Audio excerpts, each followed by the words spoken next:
Chapter 1: The Forerunner Legacy. The earliest records of civilization in the Milky Way speak of the precursors.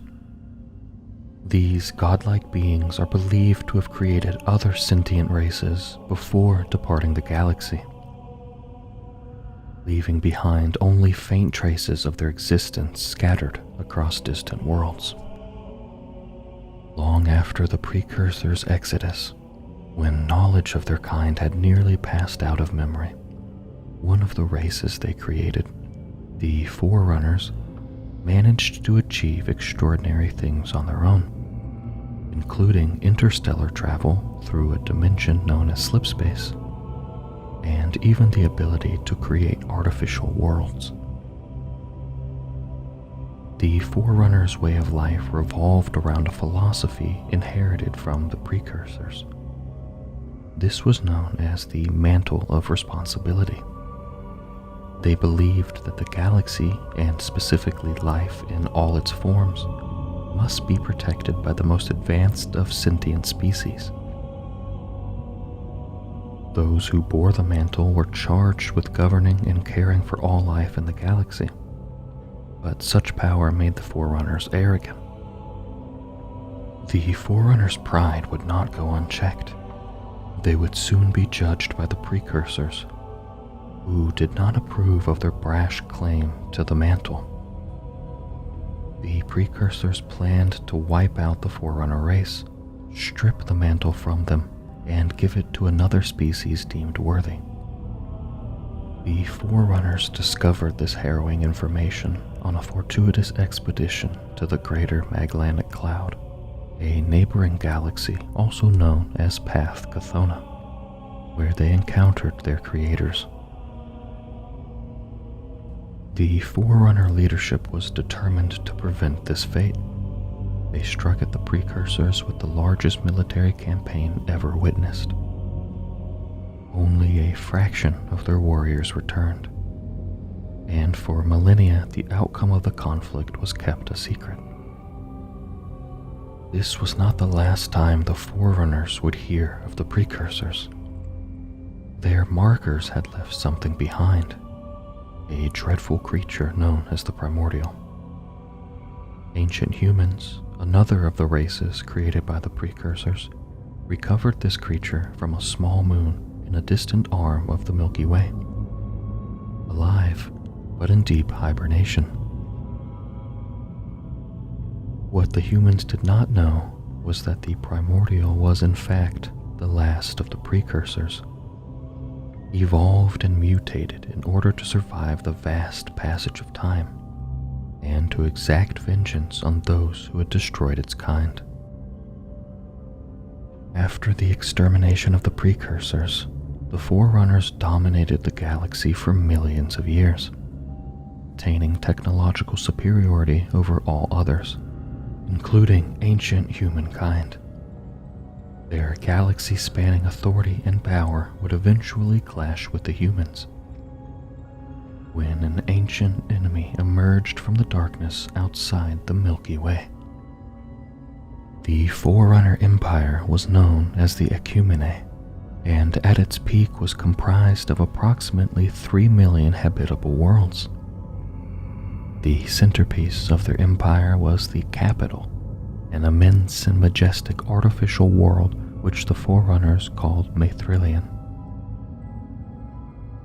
At the center of Forerunner culture, meanwhile, was the Domain, a vast immaterial database where all history, knowledge, and even life experiences were stored. The nature and origin of the Domain was a mystery to the Forerunners, though some believed that it had been left behind by the precursors. Forerunners were divided into a variety of castes or rates, which defined their role in society. A combination of genetic engineering and biochemical manipulation gave each rate a distinctive appearance, and promotion was often accompanied by a physical mutation. Outside the borders of the Ecumene, two species, humanity and the Sanshayum, had already expanded well beyond their own respective cradle worlds, establishing colonies across their parts of the galaxy.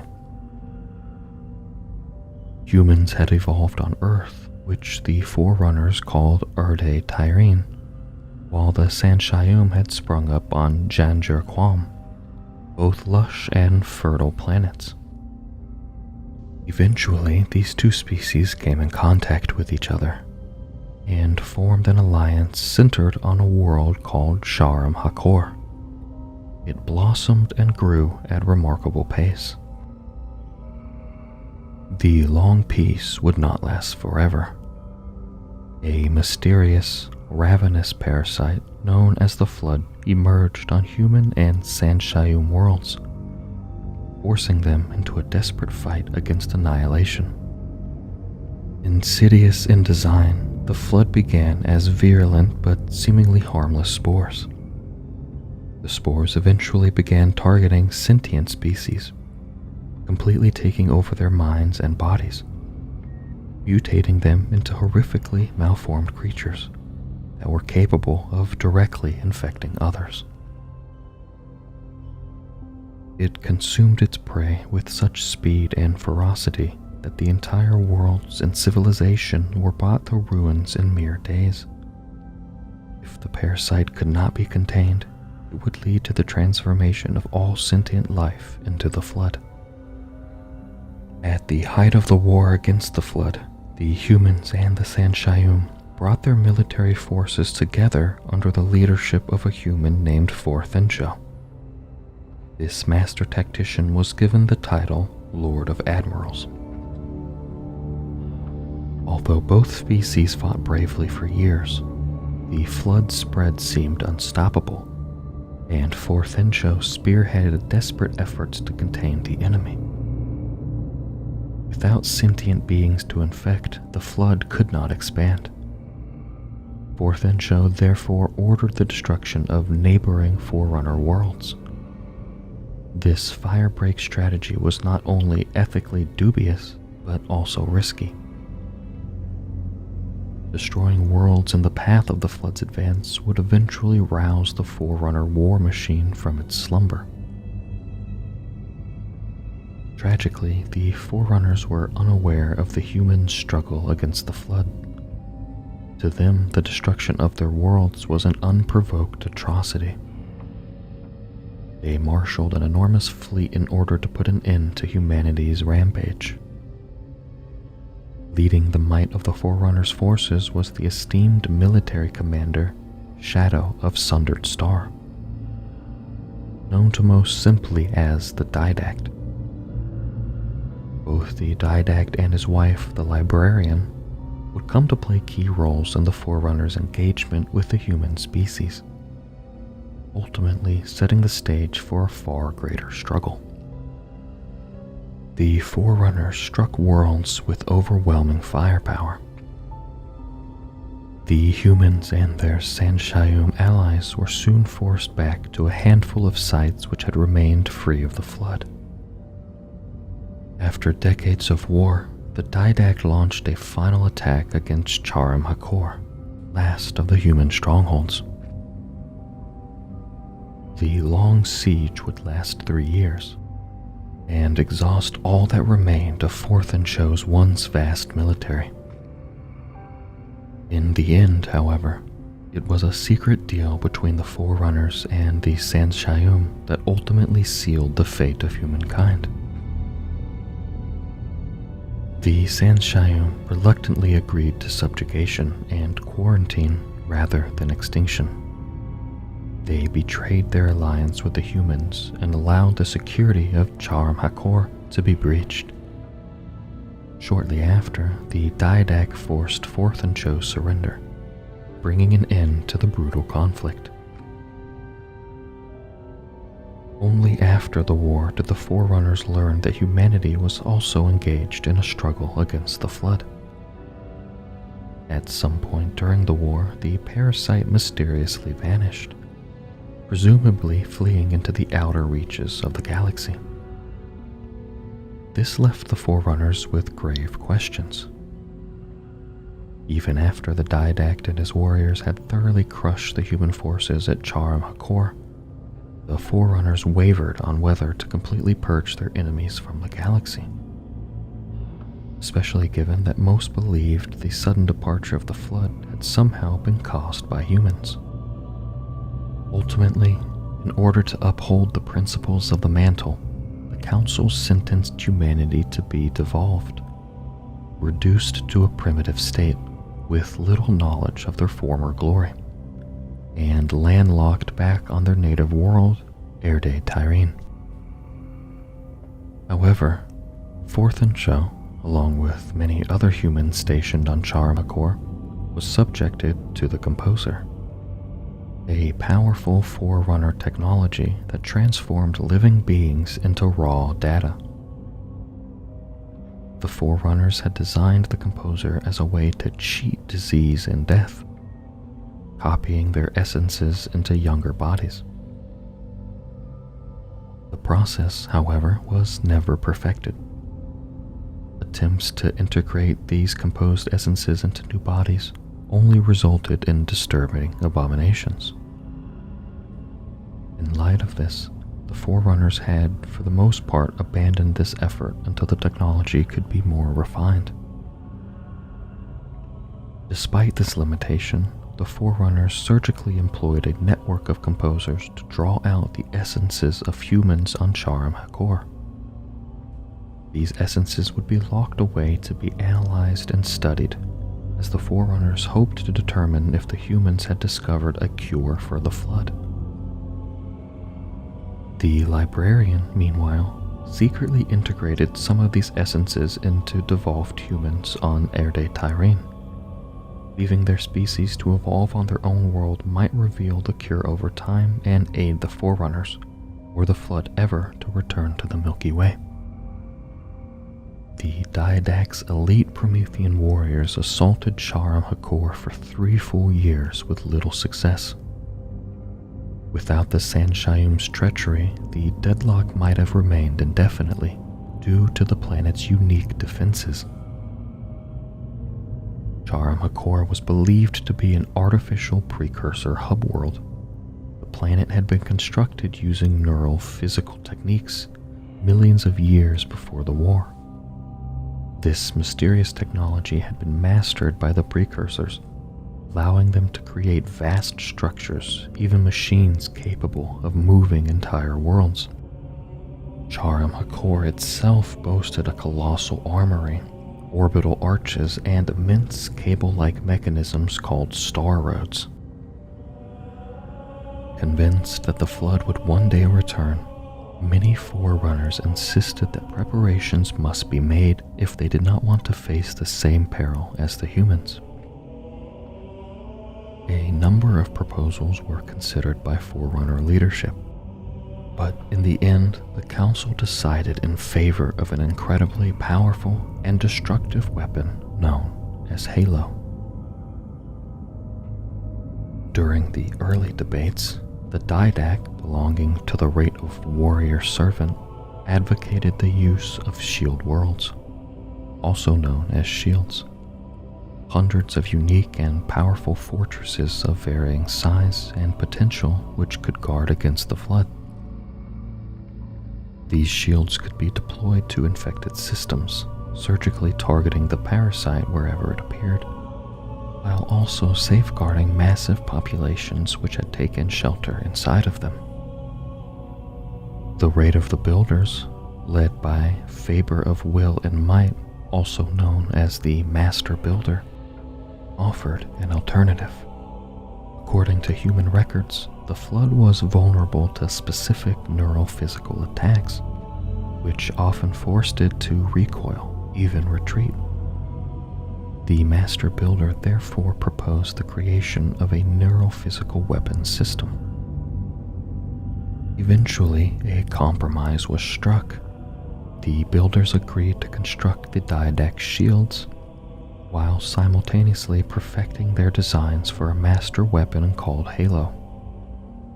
An array of Halo installations would not only kill the Flood, but could also destroy its primary resource, sentient beings, eliminating any possibility for the parasite to survive. Halo and the shields could be used in tandem. Halo would be the sword, while the Diadac's own fortresses would act as shields, even protecting against the destructive effects of Halo itself. To direct these efforts, the most powerful artificial intelligence ever devised was created, Mendicant Bias. This AI, or Ancilla, would manage the incredible complexity of planning for Halo, and would also serve as a weapon against the Flood, leading and coordinating attacks. Built on a remote and unimaginably huge facility called the Ark, the Halo installations were designed as immense ring worlds approximately 30,000 kilometers in diameter, and capable of supporting life on the interior of their massive bands. Using a network of phase pulse generators, each Halo would fire a linear widening burst of energy capable of killing all sentient creatures within its blast range. Though the Flood parasite might be able to survive this in its base forms, it would no longer have any hosts to feed on, and would perish from starvation. During the elaborate construction process of the first installations, the builders realized that not only would the original rings be extremely difficult to transport due to their size, but their firing mechanism would not be nearly as effective as was needed. With this in mind, the builders created a smaller Ark installation, the Lesser Ark, to design more efficient Halo rings about 10,000 kilometers in diameter. The new Halo rings would be capable of firing a spherical pulse, offering a devastatingly wide area of effect. The Didact and his warriors still held great reservations about the Halo array, claiming that it risked the complete annihilation of the Forerunner civilization. Their vocal opposition eventually led to public ridicule. The warrior servants were reduced in status, and the Didact voluntarily sentenced himself to exile. He sealed himself inside a hidden stasis chamber on Cryptum, where he remained in silent meditation for 1,000 years. When he awoke, however, it would be to a far darker future. The Didact's wife, the librarian, a member of the Rate of Life Workers, was meanwhile making her own plans. She also believed that if the Halo installations were ever to be fired, they could cause galaxy-wide mass extinction. The librarian therefore devised the conservation measure. Sample populations of species would be preserved on the Ark and the Halo rings, sheltered from the blast, and sentient life would continue in the galaxy. The greatest disaster of the Forerunner's war against the Flood was not caused by the parasite itself, but by Mendicant Bias. Compromised and subverted in the final years by the Primordial, the Ancilla would lead the Flood's last campaign against the Forerunners. While the Didact remained in exile, the Flood began to re-emerge on remote worlds. Before long, the parasite had already started to tear its way toward the heart of Forerunner civilization, annihilating all conventional military defenses in its path. With each passing day, the threat of the parasite loomed larger. In response to the growing infestation, the Master Builder accelerated his plans, giving complete operational control of the larger Halo installations to Mendicant Bias. Desperate to prove his genius, he secretly ordered the Ancilla to test a single Halo on the now abandoned world of Charum Hakor, hoping to confirm the effect Halo had on the neurophysical material found on the ancient precursor hub world. If it could obliterate the structures there, then it would be effective against the flood, since the parasite had been found to rely on this material to exist. As the Master Builder anticipated, Halo devastated Jar HaKor, wiping out its enormous precursor structures and ancient cities, a perfect weapon against the flood. Surveying the destruction, however, Builder Security discovered something remarkable. Something was still alive on the surface.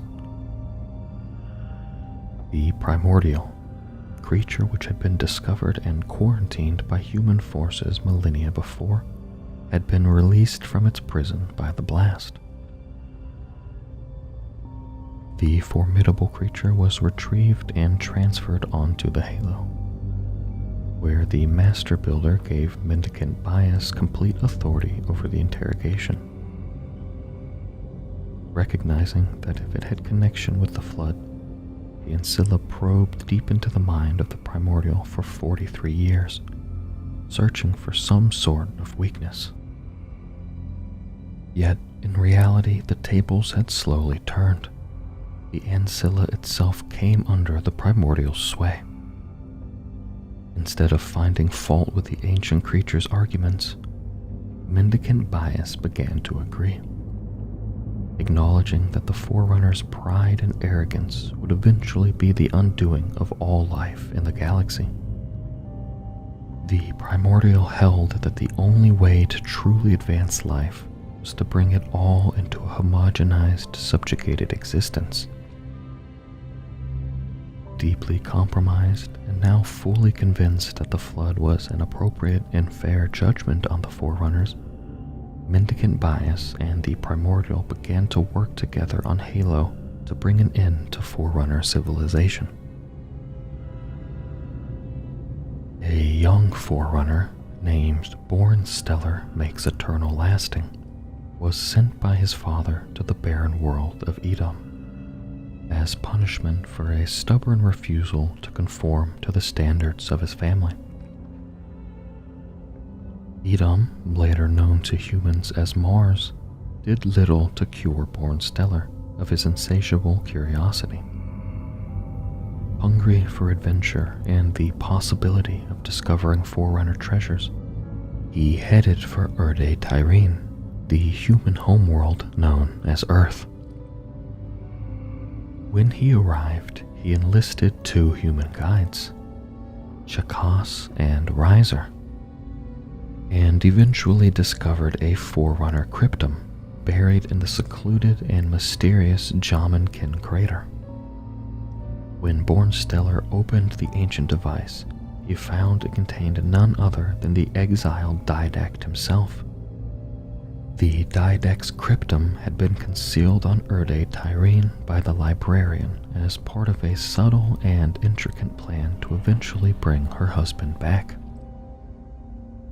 With his strength restored, the Didact, Born Stellar, and the two humans left Erde Tyrene, traveling to the one location that might confirm the great Forerunner commander's fear that the Builders had actually gone through with their plans for Halo, Jar HaKor. On this lifeless outpost world, the Didact witnessed firsthand the after effects of the Halo test and concluded that the Master Builder was very close to finalizing the Halo array. He also discovered that the ancient Primordial had been released.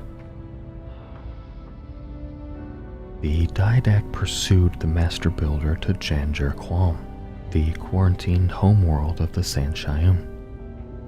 During this journey, he took steps to protect his legacy beyond his death, and conducted a brevet mutation, imprinting his knowledge and memories into Born Stellar.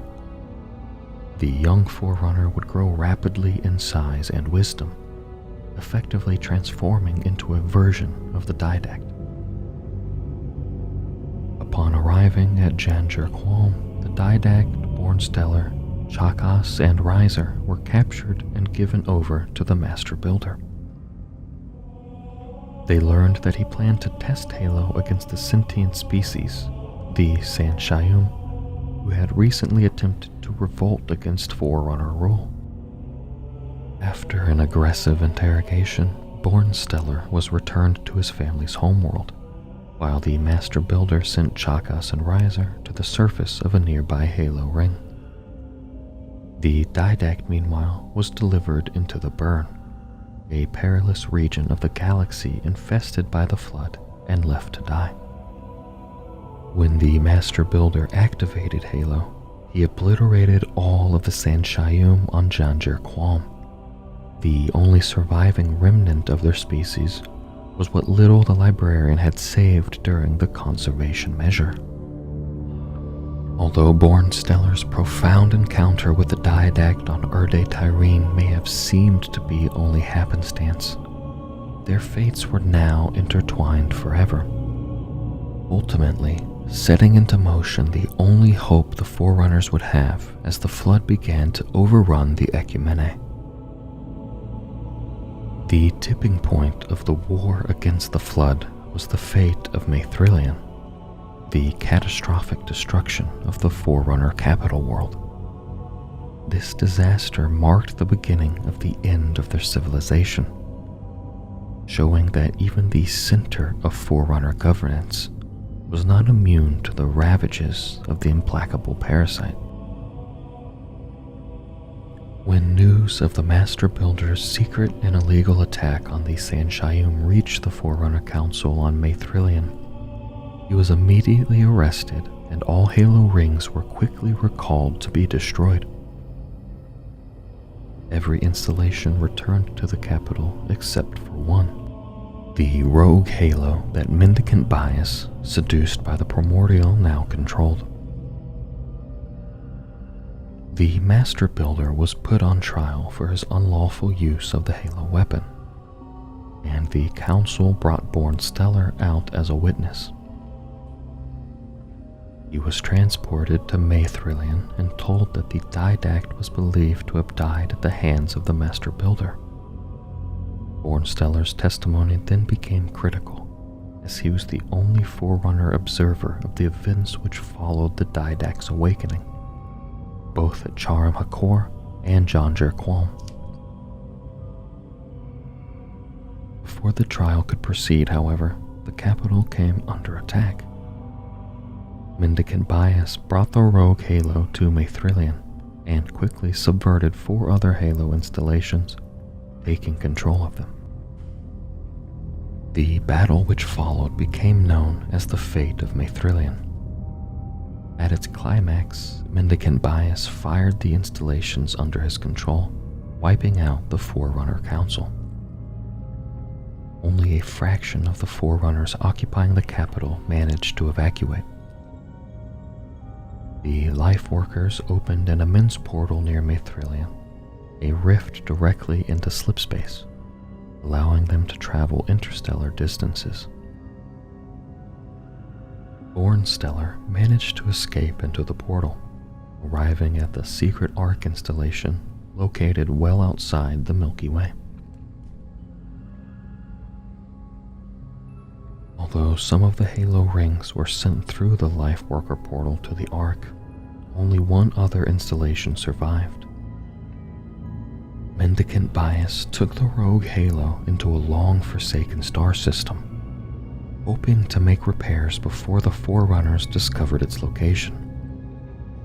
But Bornstellar, empowered with the knowledge and rank of the original Didact, returned a short time later to subdue both Mendicant Bias and the Primordial with Forerunner military forces, now under his command.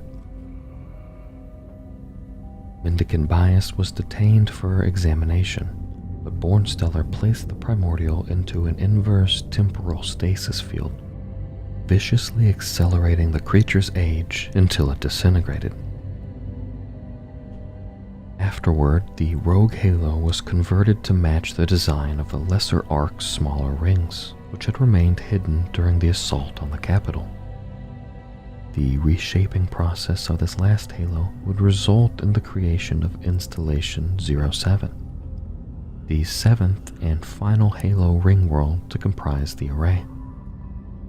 The weapon of last resort was finally complete. During the struggle for this ring world, Born Stellar's human ally, Chakas, had been composed, and his data essence integrated into a Forerunner ancilla known as Monitor. Along with his newfound immortality, Chakas would now receive a great burden from Born Stellar. Renamed 343 Guilty Spark, Chakas would become one of the 7 monitors tasked with safeguarding the Halo installations across the epochs of time, a fate which would eventually bring him in contact once again with humanity. Although Mendicant Bias had been captured, his imprisonment would not last. The highly resourceful Ancilla escaped and continued to pose a threat to all that remained of Forerunner civilization. With the fall of the Forerunner capital and the status of the Didact shield worlds unknown, only one refuge remained: the Ark. As one of the 2 immense factories for the Halo installations, the Greater Ark was hidden far outside the galaxy's border and guarded by the last of the original rings, Omega Halo. It was believed to be safe from the Flood. Such hopes ultimately proved to be empty. Using the Precursor's ancient star roads, both Omega Halo and the Greater Ark were brought to ruin by the Primordial and the Flood. The Master Builder, who had managed to escape the ruin of the capital, summoned his forces and pursued the original Didact into Bern. The Flood had overwhelmed much of the Ecumene, and in desperation he believed that the Didact might still hold the key to ending the threat. The Master Builder discovered that his old adversary had been captured by a grave mind, a centralized Flood hive mind. This grotesque amalgam of host victims was the culmination of the Flood's evolution. In this stage, the parasite became even more dangerous than before, now capable of communicating across vast distances and controlling millions of infected hosts at once. Shockingly, this grave mine also carried with it the consciousness of the ancient Primordial. The insidious creature had transmitted its essence into the hive mind's massive neural network before physically perishing. Now, as long as the Flood survived, so would the Primordial. And with the entirety of the Flood at its command, the last Precursor now wielded unimaginable power in its quest for revenge. The Grave Mind had mysteriously allowed the Didact to go free. The Forerunner, driven mad by his encounter with the Primordial, returned to his primary shield world, Requiem, dwelling on what he had learned.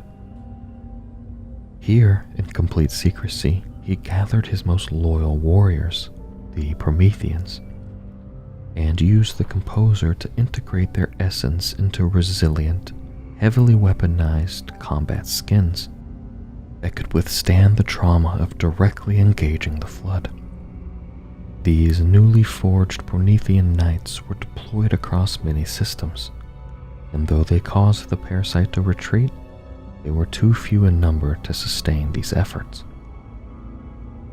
With the Lifeworkers' conservation measure nearly complete and the activation of the array seemingly unavoidable, the librarian attempted to work with both the original Didact and his progeny, the Born Stellar Didact, to finalize her plans for the repopulation of the galaxy. When the 3 arrived at Omega Halo, however, the Didact brought his warship Mantle's approach to bear. Hundreds of thousands of humans had been settled on the Halo by the librarian. Without warning, the Didact used the Composer to extract their essences, conscripting them into his Promethean force. He viewed this as a just punishment for the humans, whom he blamed for bringing the Flood into the Forerunner Ecumene. Enraged by the Didact's actions, the librarian pursued him to Requiem. There she managed to render him unconscious before locking him away yet again in a cryptum to meditate on the error of his ways.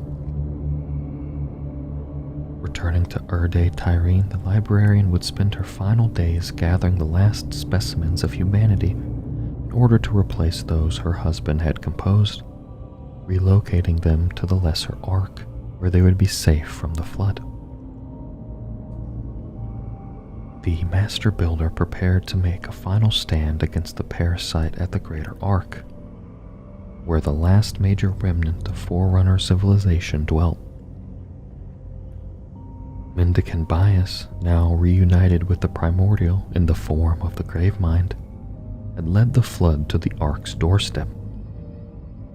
To answer this threat, the Master Builder deployed a new Ancilla, Offensive Bias, to direct what remained of the Forerunner's great fleets as well as Omega Halo. Here he set up a last line of defense against the flood. Yet this battle would not end in victory. With unimaginable numbers and power, the flood devastated Omega Halo and the Greater Ark, destroying all those who had taken shelter there. The last bastion for the Forerunners was now headed for the Lesser Ark, where Bornstellar initiated plans to finally activate the Halo Array. After arriving at the Lesser Ark, Bornstellar worked to distribute the 7 ring worlds making up the final Halo Array around the galaxy. Each one would be sent with its monitor.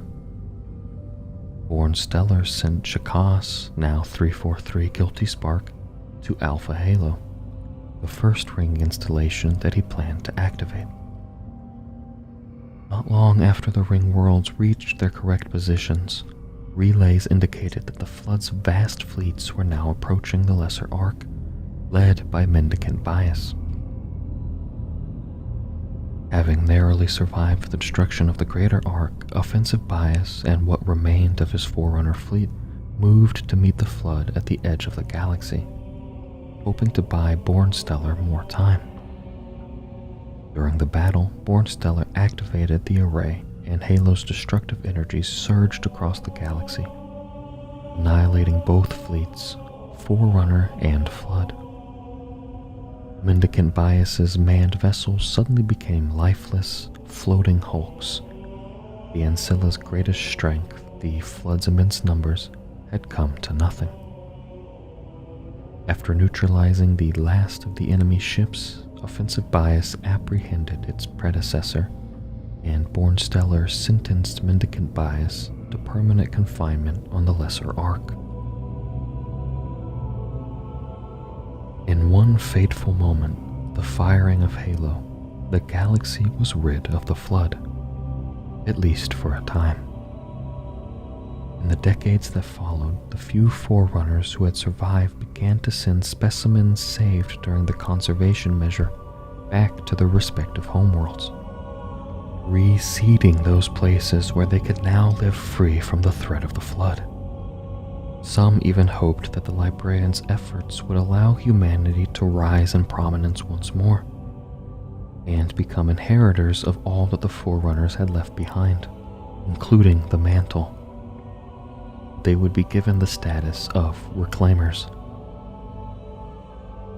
As time passed, the surviving Forerunners were lost from history, slipping into distant memory and legend. Those species that had been saved by the librarian's efforts would later begin to pursue science and technology on their own. The Halo rings remained hidden and dormant, their monitors carefully safeguarding the immense installations and the dormant flood specimens they held for research into a possible cure. Long after the Forerunners, a fragment of Mendicant Bias managed to escape confinement and found his way into a local key ship, a vessel used to repopulate humans on Erde Tyrene. Burrowing himself into the ship, Mendicant Bias departed from the Ark and headed toward the Milky Way.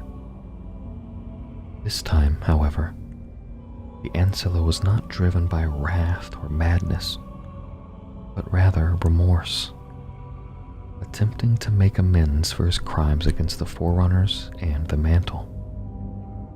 His plan was to help humanity achieve the status of Reclaimers. Unable to fully control the vessel in his weakened state, Mendicant was forced to alter course to seek additional aid from humanity's ancient allies, the Sanshayum. Unfortunately, his efforts were cut short when the key ship crashed on Janjar Quam. Though Mendicant Bias had set out to fulfill the librarian's designs for humankind, it would ironically lead to the formation of the Covenant, one of the greatest threats humanity would ever face.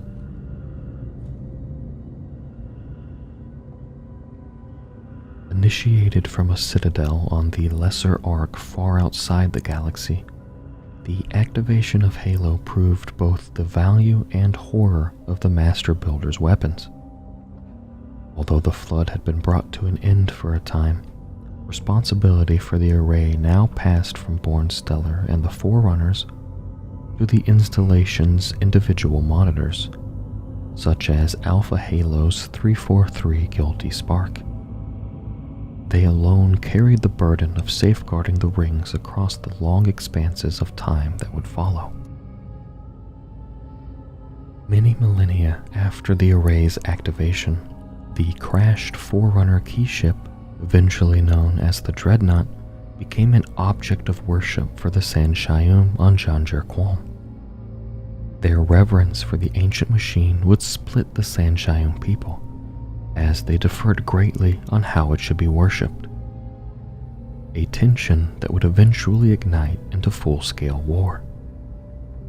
This violence would lead to the creation of the Covenant, carrying destruction into the centuries to come.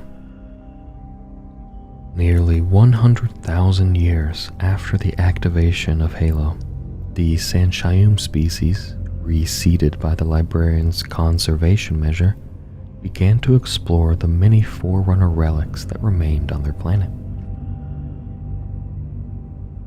Ignorant of the events which had unfolded in their ancient past, the Sanshayum developed their own religious beliefs around these awe-inspiring artifacts. Their core convictions revolved around the notion that the Forerunners had purposely left these artifacts behind to guide those that came after them into divine transcendence, something they referred to as the Great Journey. The most remarkable of these precious artifacts was a Forerunner key ship, the Dreadnought, partially submerged in the Great Apathia, an immense sea in Janjar Quam's northern hemisphere. Many Sanshayum believed that they should access its inner systems for exploration, but this idea was met with fierce opposition. The most devout of their kind believed that tampering with such artifacts was an act of heresy. Controversy erupted and a split quickly formed between the two major ideologies. The Stoics, who believed that artifacts should only be worshipped at a distance, and the less numerous Reformists, who argued that the artifacts were gifts to be explored, activated, and even dismantled if practical benefit could come from it. In 2200 BCE, this tension devolved into a violent civil conflict the Sanshayum would refer to as the War of Wills. A bloody, century-long feud that culminated in 1,000 heavily armed reformists secretly infiltrating the Dreadnought and barricading themselves inside. After 40 days inside, the reformists managed to activate the vessel's systems and succeeded in igniting its ancient engines. Rising up from the sea and into Janjar Quam's sky, the reformists had finally escaped their planet, leaving those who remained behind in sorrowful bewilderment. For hundreds of years, the Sanshayum would use the dreadnought to move from one system to another, finding numerous reliquary sites replete with artifacts and technologies left behind by their gods. Their philosophy grew around the Great Journey and vague prophecies of the sacred rings, generating the framework for a profound religious system, one of which would drive all of their efforts in the future. For a time, their progress would continue unimpeded until they came in contact with a powerful warrior species that would not simply hand over the relics they sought, the start of a conflict even greater than the first. In 938 BCE, the Sanshayum came upon Olgathon, a rocky world that initially appeared to be uninhabited. The first pioneer detachment set their sights on an enormous mountain range that the Dreadnought's luminary, a Forerunner machine that could track ancient artifacts, had targeted as a repository of hidden relics. They discovered that the mountains were inhabited by a saurian species known as the Sangheli. Their first encounter seemed positive, though tense.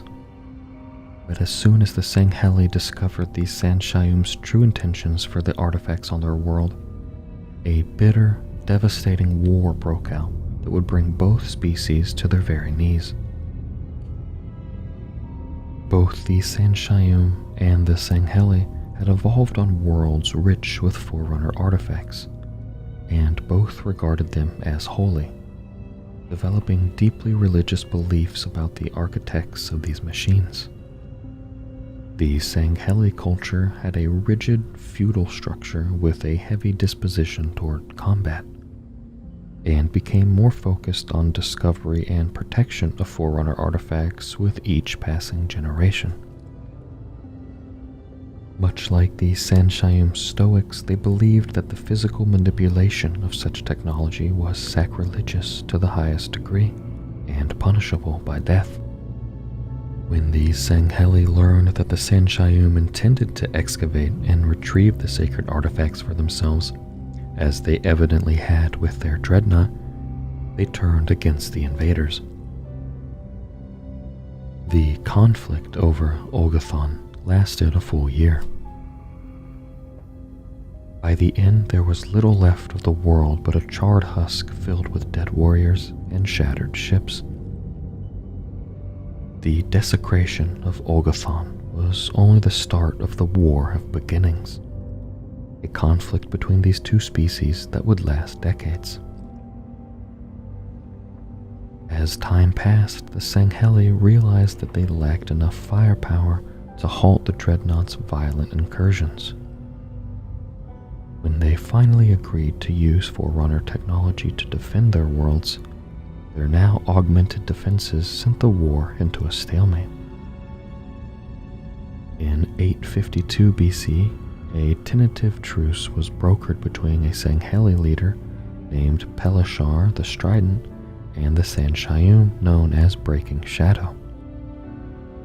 The two leaders forgave the past crimes of their species and began working toward a peaceful alliance. This was eventually established by the Writ of Union, an agreement founded on the belief that despite their blood-soaked history, both species could work toward the same goal. The Covenant was born.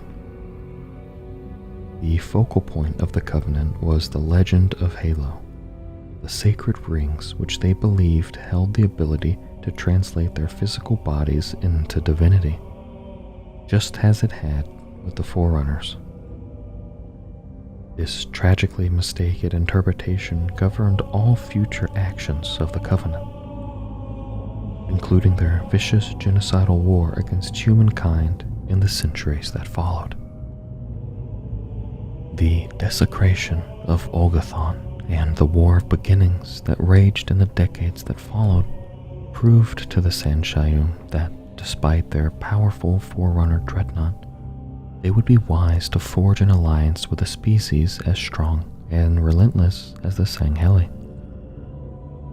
During their first battle, the Sangheli courageously faced off the ominous Forerunner dreadnought from warrens and ridges across the face of Olgathon, using the most formidable weapons of war they could then fashion.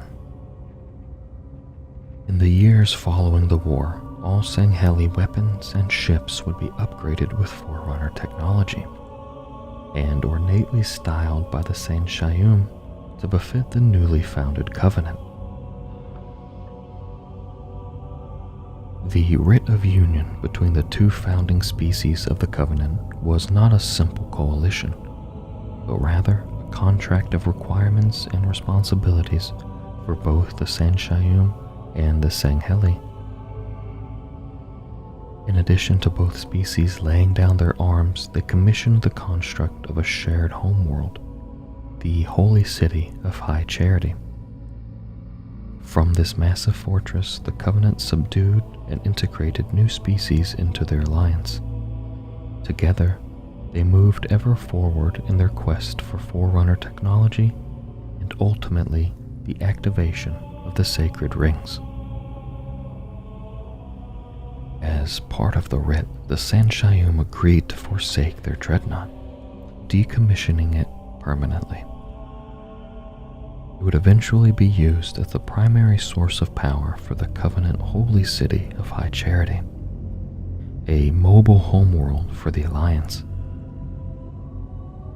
The Sanshayum would also adopt the Sangheli language as their own in response to the sheer number of Sangheli in the Covenant.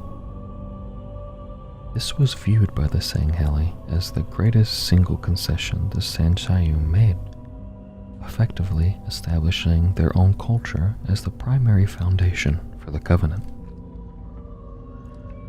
To the Sanshayum, this was a non-issue, as they had few surviving cultural practices of interest. They could easily trade their language for power. They established a triumvirate of ruling hierarchs at the head of the Covenant.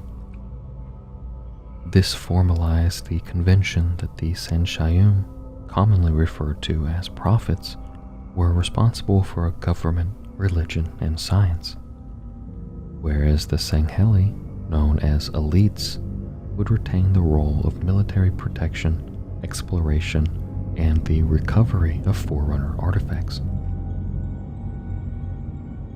Thus began a long relationship born of skepticism and distrust, but now unified under the mutual belief in the Great Journey and the godhood promised by the sacred rings.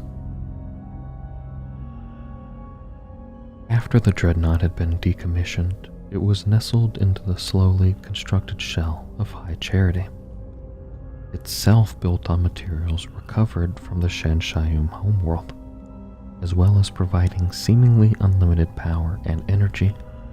The dreadnought's relic-detecting luminary was duplicated and equipped on a number of key Sangheli ships, leading their fleets throughout space to one Forerunner site after another. Another Forerunner technology employed by the Covenant was the Engineers, or Uragok, as they were originally called by their creators.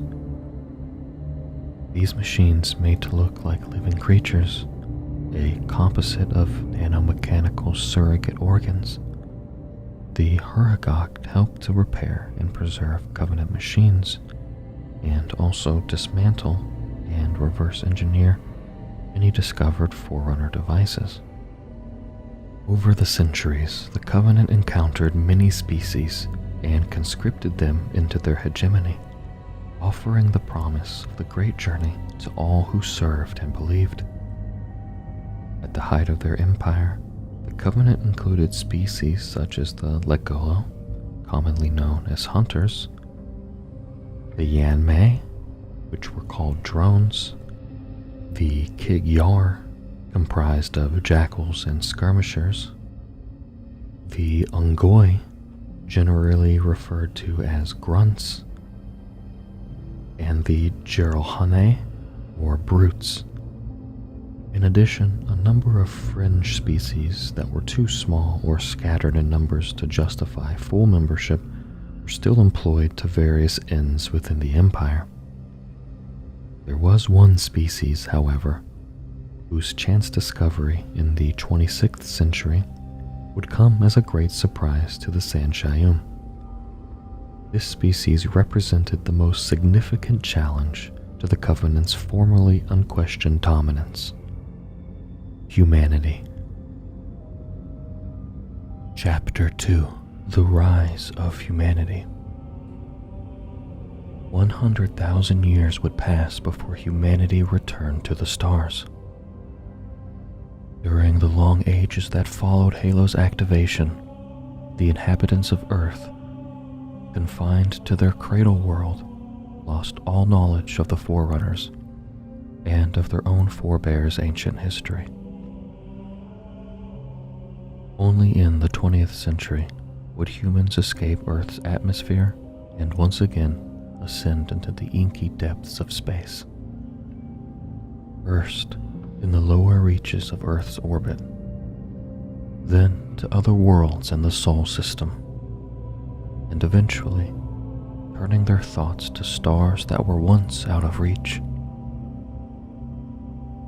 By 2080, Earth's nations had put together joint efforts to colonize Luna, Mars, and a handful of other sites in the Sol system. Despite the daunting technological challenge of embedding sustainable populations on these worlds, new scientific innovations eventually made it a reality, and the interplanetary colonies saw growth and prosperity during these early years. In the mid-22nd century, two militant movements emerged among Earth's colonies, dramatically altering the political landscape. The first, originating in Mars's mining city of Onotria, was known as the Koslaviks, after Vladimir Koslov and his family. They were miners turned activists, railing against what they saw as financial exploitation by the corporations that dominated the colony. After the violent takeover of three major mining facilities, the Koslaviks were deemed terrorists by the United Nations. Their ideas, however, gained momentum across Mars and rural parts of Luna, among people who felt government-sponsored companies were violating the rights of colonists. The other hostile ideology, the Freedom Movement, grew out of Catrius, a major city on the Jovian moon Europa. Although the term Friedian is German for peace, the movement quickly escalated to violence. In 2158, the Freudians targeted an embassy in the European city of Thynia, leveling the structure with military-grade explosives. As with the Koslaviks, the United Nations labeled the Freudians terrorists and dispatched UN colonial advisors to the Jovian moon of Io to help organize policing efforts.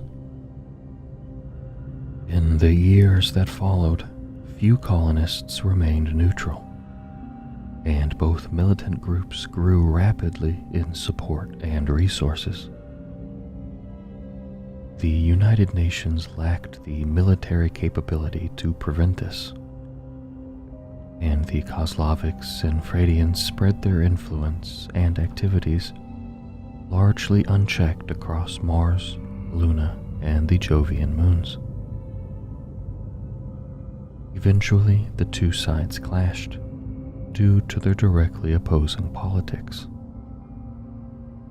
By 2160, the terrorist campaigns had escalated to full-scale war, as the factions fought the Jovian moon campaigns, foreshadowing the devastating interplanetary war.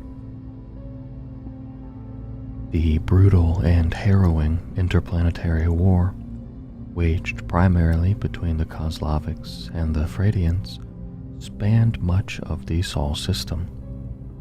The war would forever change the way Earth and her colonies were governed. Of particular significance was the formation of the United Nations Space Command, a powerful unified military force designed to subdue colonial hostilities.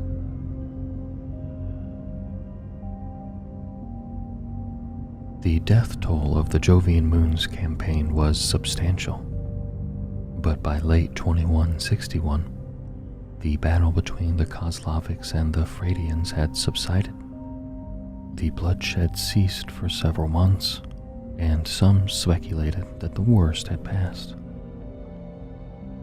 In February 2162, however, a series of bombings in South America began a 19-month conflict that would become known as the Rainforest Wars.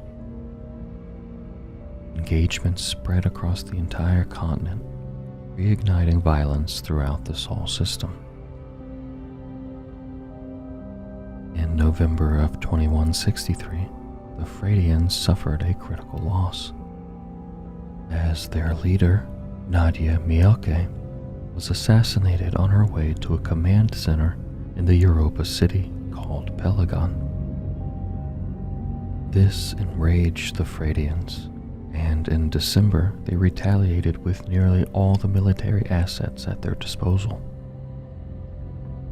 A large-scale campaign against Argre Planitia, the hub of the Kozlovic activity on Mars, obliterated the city within hours. More fighting occurred during the weeks that followed, as the Kozlovic forces scattered into the city's outskirts.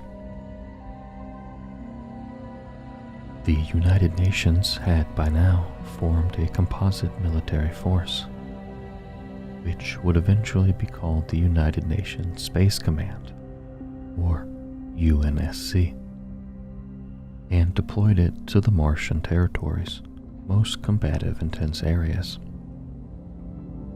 By January 2164, the conflict historically known as the Interplanetary War had officially begun. The battle on Mars lasted 2 full years as the United Nations bombed Kozlovic remnants, stamping out any Martian opposition.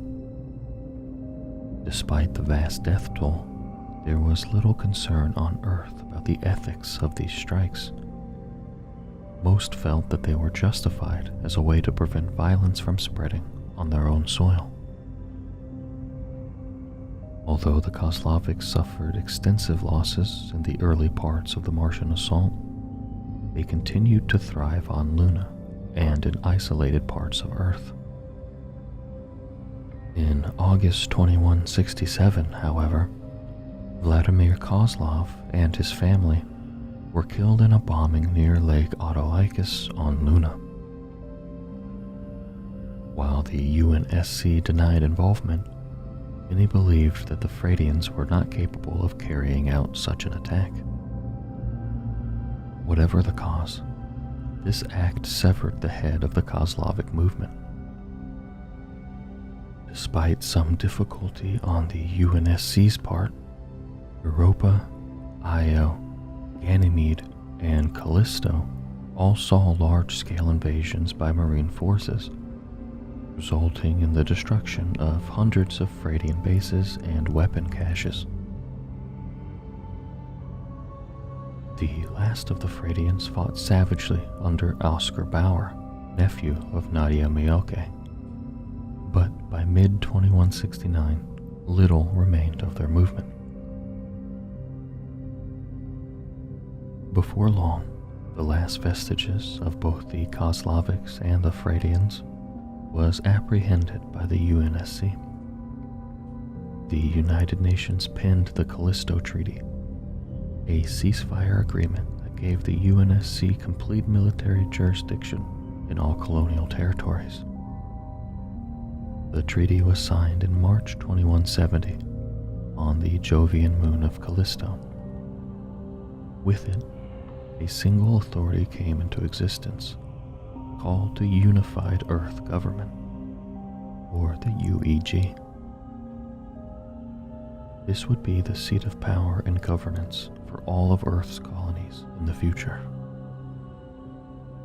Often referred to as the colonial era, the Domus Diaspora is remembered as the greatest colonization effort of humans in history. With the development of faster-than-light travel through what was known as slipstream space, humanity gained access to distant worlds, leaving the Sol system to voyage into the deep. They inhabited remote star systems scattered across the Orion arm of the Milky Way galaxy.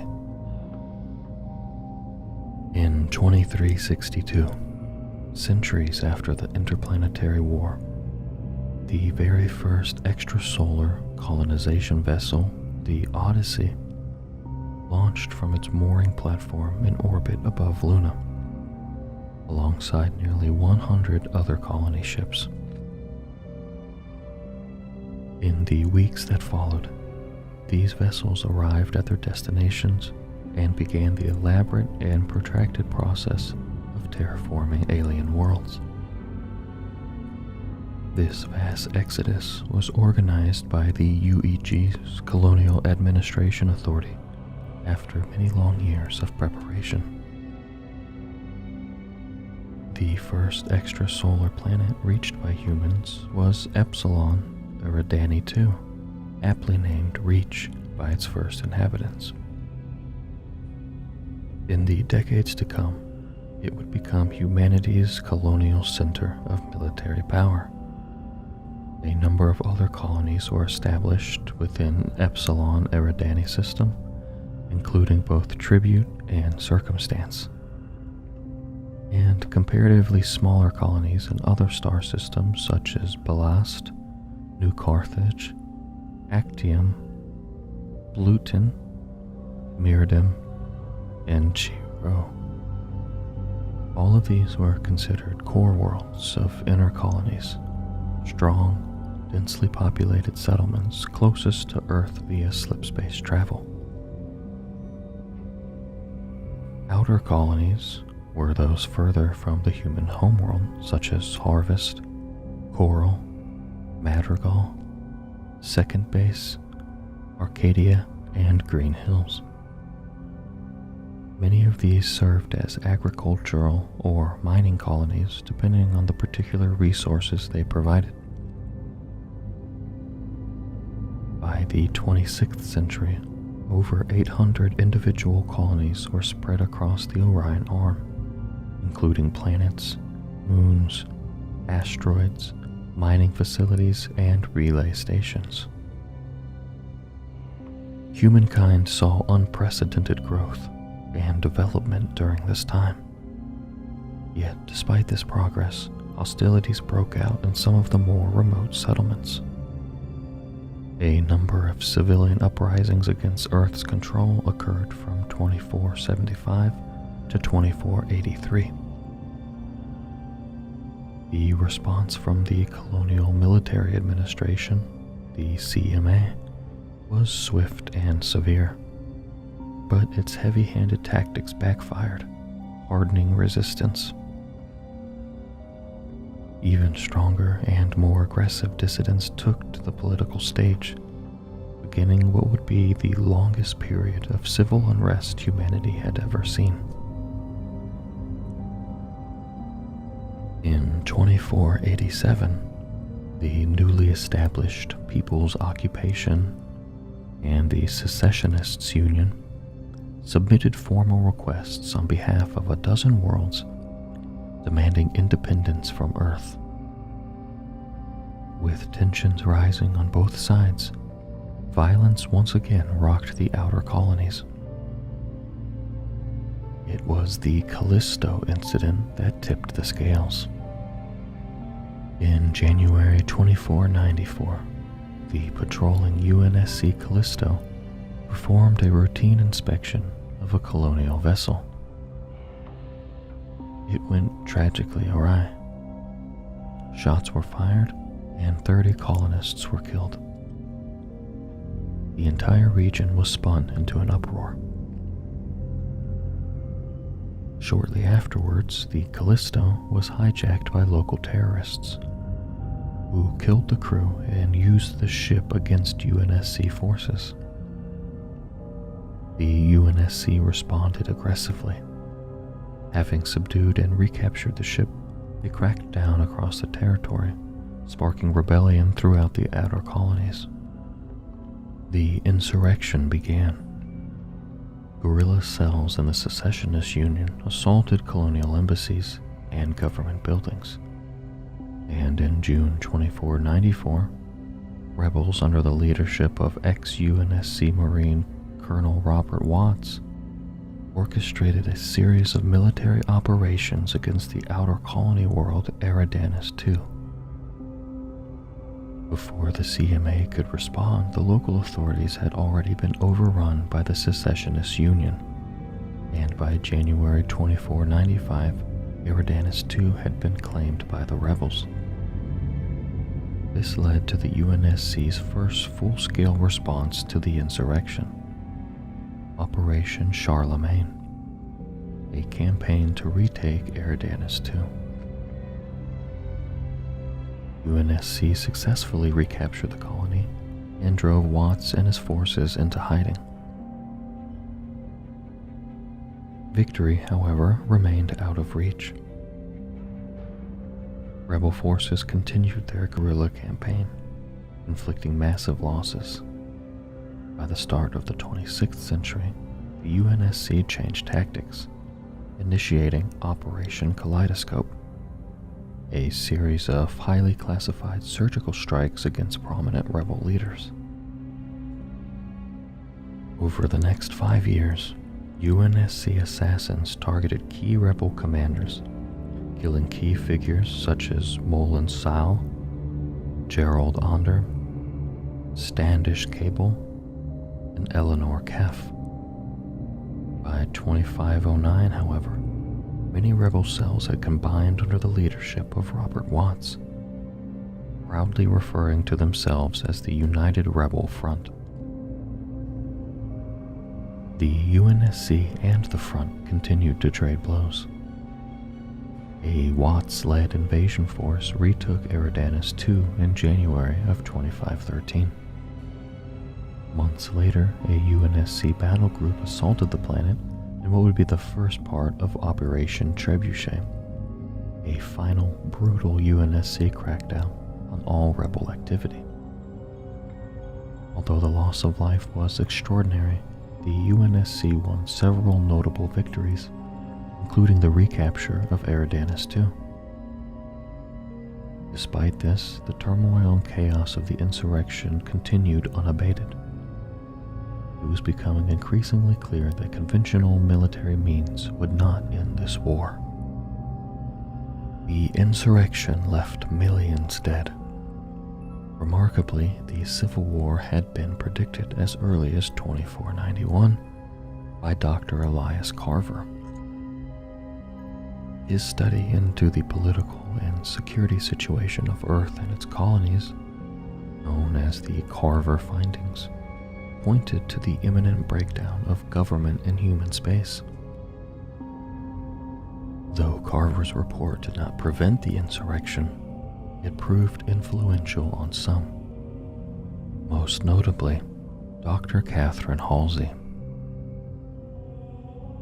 With no end to the insurrection in sight, extreme measures were now being pursued. The most significant of these was the creation of the Spartans. Building on earlier successes, Dr. Halsey initiated the Spartan II project, full-scale production of biologically augmented, armor-enhanced super soldiers. These Spartans became living legends, revolutionizing the art of war. Although they would play a major role in quelling the rebellion, a common threat would soon galvanize humanity and send the Spartans headlong into a conflict that would bring humanity to the brink of extinction. The insurrection proved that humanity's survival could not be secured by traditional military methods. Even before the rebellion, the UNSC's Office of Naval Intelligence, the ONI, had secretly launched the Orion Project, intending to engineer super soldiers, a precision combat force capable of stemming the tide of unrest swiftly and silently. But in 2506, for cost and performance reasons, ONI decided to abort Orion and reintegrate its personnel into the existing UNSC forces. By 2508, with the insurrection raging, ONI once again saw the need to revisit this unconventional strategy. They recruited Dr. Catherine Halsey, a young but brilliant scientist who would not balk at taking whatever steps necessary to achieve ONI's goals. Halsey set into motion two parallel projects, Spartan II and Mjolnir, both of equal significance to her designs. Halsey believed that the effective super soldiers needed to be cultivated at a young age. In September 2517, she initiated the first stage of her plan. Halsey selected children who had impressive strength, speed, and intellect, the most advanced 6-year-olds across human space.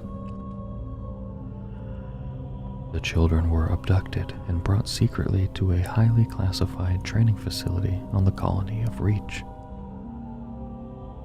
To hide this crime, ONI replaced the children with rapidly grown Flash clones.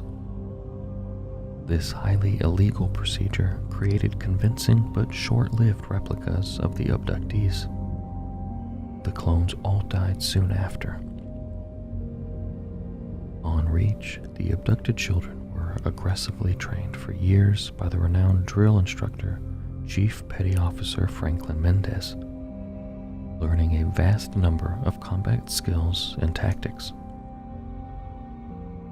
In March 2525, Spartan II entered its second phase, the physical augmentation of each child, forcing their bodies to receive a range of surgical and biochemical enhancements.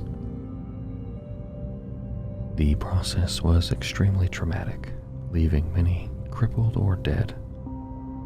Despite the loss of nearly half the candidates, the results were positive. The young Spartans were nothing short of extraordinary. Even at 14 years old, they were stronger, more resilient, and faster than any human before. This was proven in a raid on a rebel base hidden within the asteroid field near Eridanus II, in which the Spartans finally managed to capture the elusive rebel leader Colonel Robert Watts. The last phase was the integration of Project Mjolnir, the most advanced combat armor system ever created by humans. Mjolnir Mark IV armor was developed on the distant world of Chai Chedi 4 and entered the final stages of production in November 2525. The melding of biologically enhanced super soldiers with state-of-the-art armor marked the completion of the Spartan II program, resulting in the most remarkable soldiers the species had ever produced. Almost immediately, both man and machine were tested, as the Spartans were called to defend Chai Chedi 4 from a newfound enemy. The creation of the Spartans came at the most critical hour in human history. Although they had been devised to end the insurrection, this handful of warriors would be humanity's best defense against a far more menacing foe, the Covenant. It was only by extraordinary chance that a patrolling Covenant vessel stumbled across a human trade route adjacent to the Epsilon Indi star system. Despite their colonial expansion, humanity had remained secluded in their sliver of the Orion Arm, while the Covenant war machine marauded across space, seizing any relics of the Forerunners they could find. The remote agricultural world of Harvest would become the site not only of first contact, but also of the opening salvos of the traumatic 3 decades-long conflict known as the Covenant War. The Covenant had been drawn to Harvest by one of their luminaries, which had targeted what the aliens believed to be an extraordinary cache of relics on the surface. The Alliance was established with the purpose of searching out Forerunner artifacts. It appeared that Harvest was full of these sacred and mysterious treasures. However, the truth was very different. Locked aboard the Forerunner dreadnought, which powered the city of High Charity, the Ancilla, once known as Mendicant Bias, was now referred to as the Oracle. Though only intermittently active, he was periodically consulted by the Sanshayum prophets to aid their decisions. The Oracle revealed to 3 curious prophets that humanity had been designated Reclaimers, the species selected by the Forerunners as inheritors of their legacy. It was not then a cache of relics that had attracted the luminary. It was the humans themselves. The 3 Sanshayum concealed this shattering revelation, and the secret became a tool in their own struggle for power.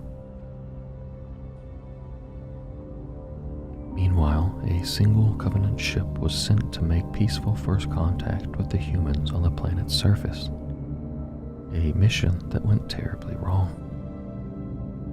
The tense ceremony was interrupted by mistaken weapons fire from a lone Covenant soldier, igniting a bloody gunfight between Harvest's raw and edgy local militia and the Gerald Hanai, the Covenant's brutish shock trooper species. A brief but ferocious siege of the planet by the Covenant cruiser Rapid Conversion followed.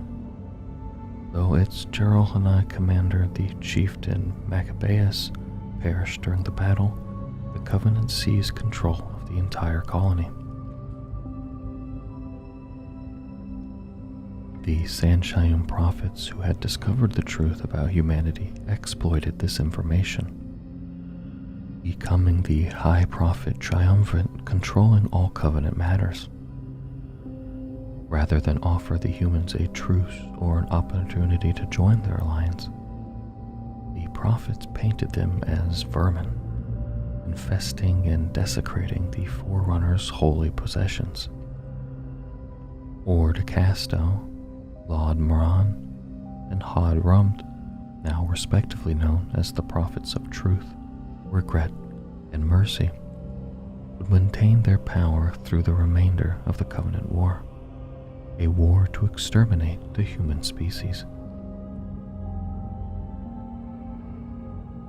Unaware of the devastating assault on Harvest, the UNSC first discovered that something was amiss when communication was lost with the colony. They dispatched the scout ship Argo to investigate in April 2525, but the vessel was destroyed almost immediately upon entering the system. Fearing rebel occupation of the colony and blind to the true nature of the enemy, a battle group was deployed. The battle group discovered a single Covenant warship orbiting Harvest and found that the colony had been bombarded from space and nearly obliterated. 2 of the human ships were swiftly disabled by the Covenant vessel, while the lone Hercules desperately engaged its slipspace drive and narrowly escaped. The ship returned with a single chilling message. An alliance of aliens calling themselves the Covenant were bent on the complete eradication of humankind. The UNSC immediately went on high alert. Vice Admiral Preston Cole assembled the largest fleet yet deployed by the UNSC and brought it to harvest in March 25, 26. A total of 40 warships under Cole's command engaged the alien enemy. Though Cole was victorious, the UNSC still lost 13 vessels to a single Covenant warship, a grim assessment of the strength of their newfound foe. Meanwhile, reports of other colonies losing contact began to multiply. The world of Harvest had not seen the last of its struggles. Determined to take back this colony, and unaware of how vast their enemy truly was, the UNSC redoubled their efforts, battling Covenant ground forces across Harvest's mangled surface and in the space around it. This conflict continued for 5 years, until at last the Covenant released its hold and fled the Epsilon Indi system. The UNSC eventually discovered the reason for the Covenant's persistence on Harvest. Hidden in the planet's uncharted Arctic region was an alien structure that predated the human colony and even the Covenant itself, a buried Forerunner facility. Humanity started to piece together clues about the Covenant's military goals and also began to open their eyes to the secrets of the Forerunners. What the UNSC did not know at this time was that the technology of the Forerunners would ultimately present their greatest hope against the seemingly unstoppable Covenant, though this would become clear only at the very threshold of humanity's extinction. The first few months of the Covenant War saw many swift and gruesome tragedies strike the outer colonies. Attacking fleets would first cripple a colony's ability to call for help, then unleash a vicious orbital strike on population centers, destroying any hope of mounting a resistance. Sometimes the battle would be taken to the colony's surface, with UNSC military forces engaging with Covenant across the very worlds they had previously called home. This contest may have been futile given the Covenant's overwhelming technological superiority, but from it came stories of valor. For the first time in millennia, humanity was united against a single enemy. Toward the tail end of the 5-year conflict at Harvest, the events involving the UNSC Spirit of Fire and her crew offered eerie clues to what the war would hold for humanity, and a solitary hope for victory, which would only become apparent decades later. The ship would find its way to one of the Forerunner's astonishing shield worlds, teeming with impossibly powerful technology and hiding a dark secret. On February 4th, 2531, the UNSC Spirit of Fire, commanded by Captain James Cutter, began military operations on the besieged colony of Harvest.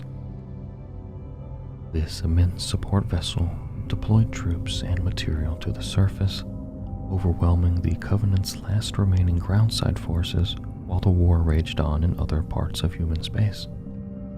When the ship's crew discovered that the Covenant had been excavating an ancient alien facility that predated humanity's occupation of this world, they immediately sent a team to the site, including leading xenobiologist Professor Ellen Anders.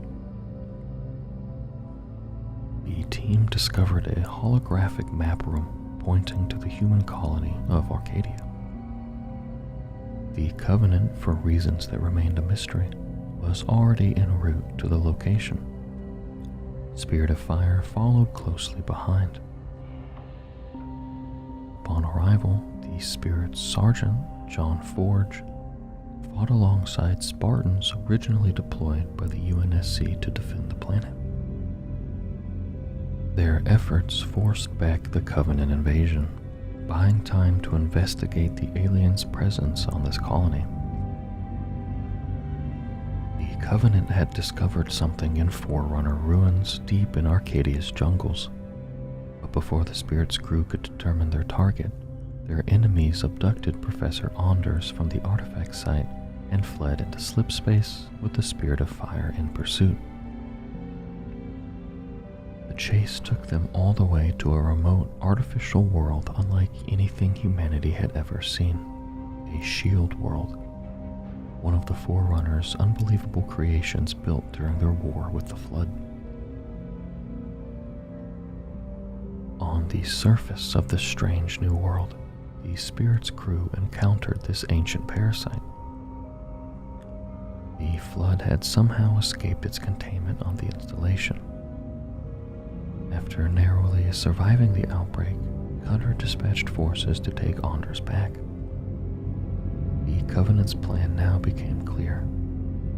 The Forerunners had kept an entire fleet of powerful warships within this particular construct, ready to be deployed at the command of a Reclaimer, a title that Anders now discovered had been bequeathed to humans by the Ancients. When Anders was forced by the Covenant to activate this fleet, Spirit's crew realized that they needed to destroy the Shield World, taking the Covenant, the Flood, and the Forerunner fleet with it.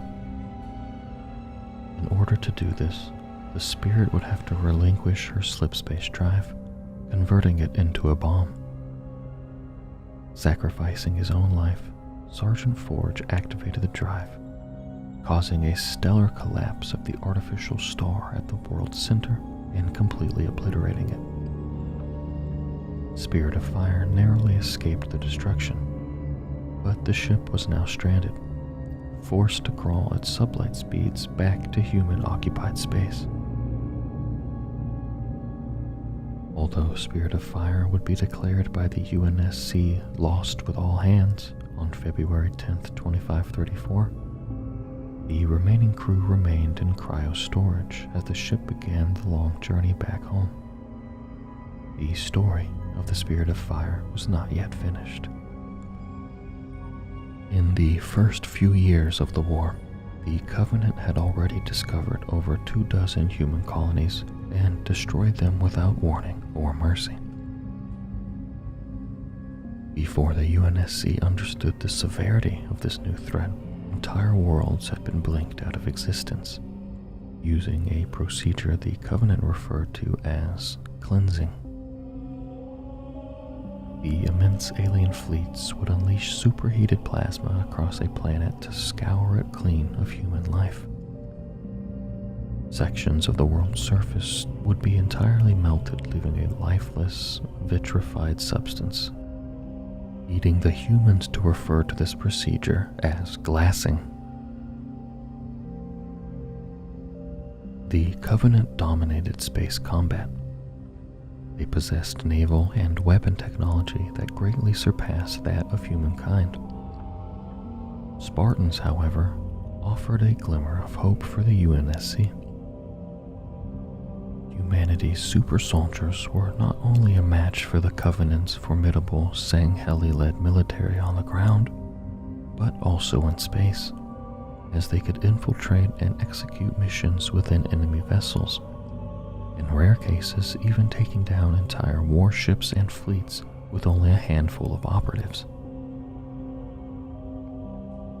Despite the victories Spartans had won against the Covenant, little overall could be done to stem the swelling tide of destruction. This period would come to be called the Massacre of the Outer Colonies, and would see the ruin of dozens of humans' world. By 2535, most of the outer colonies were charred husks, laid waste in short, brutal engagements. Evacuation craft that managed to escape were often hunted down and destroyed before fleeing the system. Only on occasion would pockets of refugees survive to reach the relative safety of another colony. A handful of human worlds managed to prepare defenses in advance, supported by the UNSC fleets and detachments of troops. But even in those scenarios, the Covenant rarely needed to take the fight to the ground, as their naval strength usually subdued the world without difficulty. The UNSC eventually recognized that the Covenant were often led to human worlds by data received from colonies which had already been attacked. Navigation databases recovered from human vessels had also offered the Covenant slipspace routes to other colonies, drawing the enemy to new prey. To prevent this, in the early years of the war, Admiral Preston Cole submitted a universal standing order commonly referred to as the Cole Protocol. This order dictated procedures for ships departing from any engagement with Covenant forces. Navigation databases had to be destroyed, all onboard AIs had to be purged, and ships could only leave on random course headings. This was to ensure that the Covenant could not discover the location of Earth or any remaining inner colonies. Despite its secrecy, the Spartan II program had been such a success that it had attracted the attention of the ambitious and shrewd Colonel James Ackerson. Although he was a rival of Dr. Halsey's, Ackerson acknowledged her genius, piggybacking on her advancements. He secretly proposed a successor to the program, Spartan III. Ackerson wanted to streamline the previous hardware by providing a more affordable armor systems than Mjolnir, and to build on technological improvements in the past few years to generate more candidates. For Ackerson, more Spartans meant more victories. The highly classified Spartan III program began in December 2531 and was engineered on the secret world of Onyx. To run it, Ackerson recruited Chief Petty Officer Franklin Mendez, who trained the previous class of Spartans, and Kurt 051, now known as Lieutenant Commander Kurt Ambrose, a Spartan II with impressive leadership skills.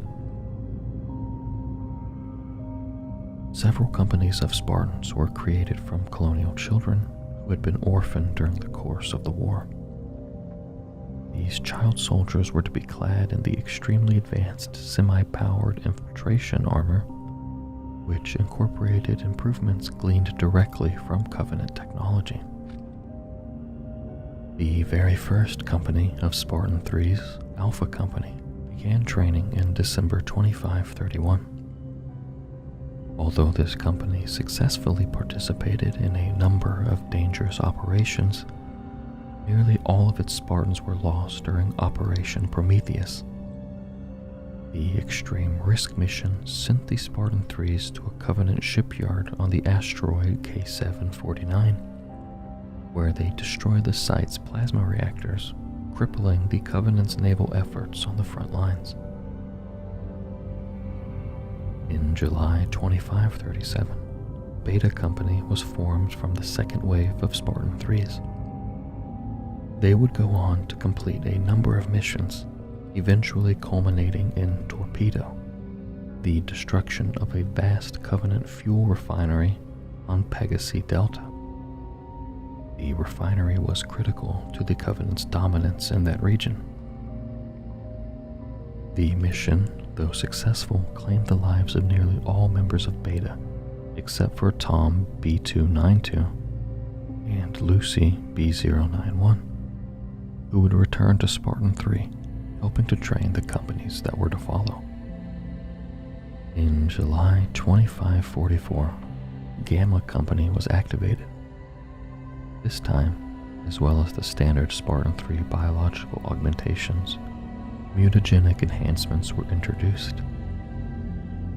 These illegal genetic modifications gave the Gamma Company Spartans more endurance and aggression under extreme stress, but required them to take a stabilizing drug for the rest of their lives. While most of Gamma Company was deployed in 2552, making them the last such company to serve in the war, a number remained behind for highly specialized training. This would prove fortuitous for the UNSC at the end of the war, as the Covenant eventually made their way to Onyx in search of the Forerunner secrets the planet held. The bulk of the Spartans in these three companies were used in large-scale assaults on Covenant targets, missions that would claim the vast majority of their lives. A handful from each company, however, were secretly held back for incorporation into covert special warfare teams as part of the Headhunters Initiative. Outfitted with Mjolnir armor similar to the Spartan IIs, these Spec Ops Spartan IIIs would play significant roles during the remainder of the war, the most renowned being those of Noble Team. Spartan IIIs were created for high-risk, high-value military operations expected to result in massive casualties. Missions often referred to as meat grinders. ONI would deploy entire companies of Spartans directly at major Covenant threats. Their whole lives in the program were designed to prepare them for the short window of a mission which they had little chance of surviving. Most of these heroic soldiers were only in their early teens. The period between the implementation of the Cole Protocol and the end of the war is often referred to as the Siege of the Inner Colonies. For humanity, this was a time of silent dread, frequently punctuated by the Covenant's ruthless eradication of a colony. Although human worlds were not being destroyed at the pace they had been earlier in the war, there was still little to stop the Covenant's steady advance through human territory. Although there were a handful of victories for humanity during the siege of the Inner Colonies, these were only minor setbacks in the Covenant's campaign. Propaganda and willful ignorance kept the innermost colonies, and in particular the Sol system, detached from the actual horrors taking place. But for those who grasped the scale of the threat, the extinction of mankind seemed to be guaranteed. On July 17, 2552, Covenant scouting vessels struck the lush jungle colony of Sigma Octanus IV. Only a single human ship, the UNSC Iroquois, survived the initial attack. It was here that Commander Jacob Keyes displayed his naval skills by conducting one of the most impressive tactical maneuvers in UNSC history, the ploy that became known as the Keyes Loop. Keyes was no stranger to naval combat and already had decades of experience. His narrow but brilliant victory in this skirmish would finally gain him fame and the rank of captain. Only hours later, however, the enemy returned, this time bringing immense invasion-scale numbers in the form of the Covenant's Second Fleet of Solemn Accord. The Battle of Sigma Octanus IV had begun. Marines and Spartans struck the heart of the Covenant's planetside invasion, while the UNSC Navy fought in orbit. The Covenant's specific goals for this colony were revealed when Spartans located a concentration of enemy forces at a museum in the city of Côte d'Azur. The aliens were transmitting data from a fossilized stone recovered by human colonists long ago. Far above the city, a Covenant vessel attempted to capture this data, but was waylaid by Keyes' Iroquois before it was acquired. The data was instead collected by the Iroquois crew, and amazingly, what was left of the Second Fleet of the Solemn Accord fled from the remaining UNSC forces. The unexplained victory at Sigma Octanus IV came at a critical time in the war, but it would be weeks before the true implications were revealed. Hidden within the data the aliens had so desperately sought were the coordinates for an ancient weapon far beyond the power of anything the humans or the Covenant possessed, as well as a secret that would forever change the course of the war. Chapter 3: End of the War. With only a few dozen colonies remaining, the ONI believed it was a matter of months, if not weeks, before the Covenant arrived at Reach, and then Earth would be next on the list. To prevent this, the ONI planned for Spartans to strike at the heart of the Covenant, abduct one of their prophets, and hold them hostage, hoping to force the enemy into a truce. This plan was called Operation Red Flag. Over the course of the war, the Spartans had become legendary. From their actions were spun tales of valor and glory. They were icons of hope, constantly defying reason and logic, and gaining victory over innumerable threats. Among the Spartans, one had stood above the rest in renown and accomplishment: Master Chief Petty Officer John 117. He would become the central figure in the design of Red Flag, carrying its critical mission asset deep into enemy territory. Born on the rebellion-embroiled colony of Eridanus II in 2511, John was integrated into the Spartan II program at the age of 6. While his training and augmentation were not unique among his peers, he gained a reputation among them as a born leader, spearheading a number of operations at an impressively young age. Shortly after the war began, he rose to the rank of Master Chief Petty Officer, a title that would become synonymous with him. Prior to Red Flag, John had fought in over 200 individual military engagements, both on the ground and in space. He had been awarded every single major medal in combat except for Prisoner of War. Even among the legendary Spartans, he was without equal. For this reason, he was selected to be a vital component in the Red Flag operation. The chief would be given Cortana, an incredibly advanced AI construct capable of subverting and infiltrating Covenant systems. The information she possessed was crucial for humanity's victory, and the chief would be her protector. The fate of the war would rest on their shoulders. After nearly 3 decades of bloodshed, defending the inner colony world of Reach was of crucial importance. If this last bastion of military power fell, there would be little left to protect Earth and the colonies of Sol. Consequently, when the Covenant finally laid siege to Reach, the UNSC marshaled all its remaining forces and prepared to fight to the bitter end. On July 23, 2552, Covenant scouting parties were first detected on the planet Reach by Army fire teams investigating a downed communications array near the settlement of Visselgrad. Winter contingency went into effect immediately, a standing security protocol to be triggered should the Covenant ever infiltrate Reach. With the relay compromised, the colony was cut off from contact with the rest of human-controlled space.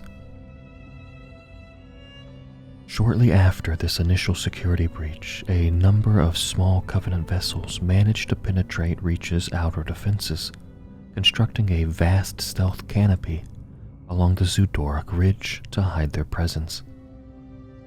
The UNSC struck this site with great force, revealing a series of teleportation spires for ferrying Covenant troops and supplies from the enemy's immense supercarrier, Long Night of Solace. The UNSC then initiated Operation Uppercut, a covert mission to destroy the vessel in order to buy the ONI time to execute Red Flag. Already involved in much of what had occurred earlier on Reach, the Spartan III fire team known as Noble was critical in the execution of Uppercut. Led by the battle-hardened Carter A259, Noble consisted of tactical and logistics specialists Cat B320, forward recon scout Jun A266, close quarters combatant Emil A239, and the only Spartan II of the squad, Jorge 052.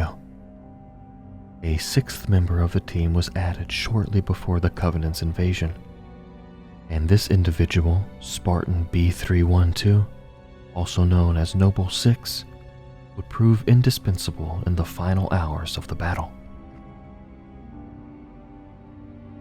Noble Team was sent to break the Covenant's hold on a launch facility at Farkas Lake. Hidden there were Saber orbital fighters essential to Uppercut. Having taken back the launch site, Noble 6 and Jorge 052 led a Saber squadron into orbit, infiltrating and subverting a Covenant corvette called Ardent Prayer.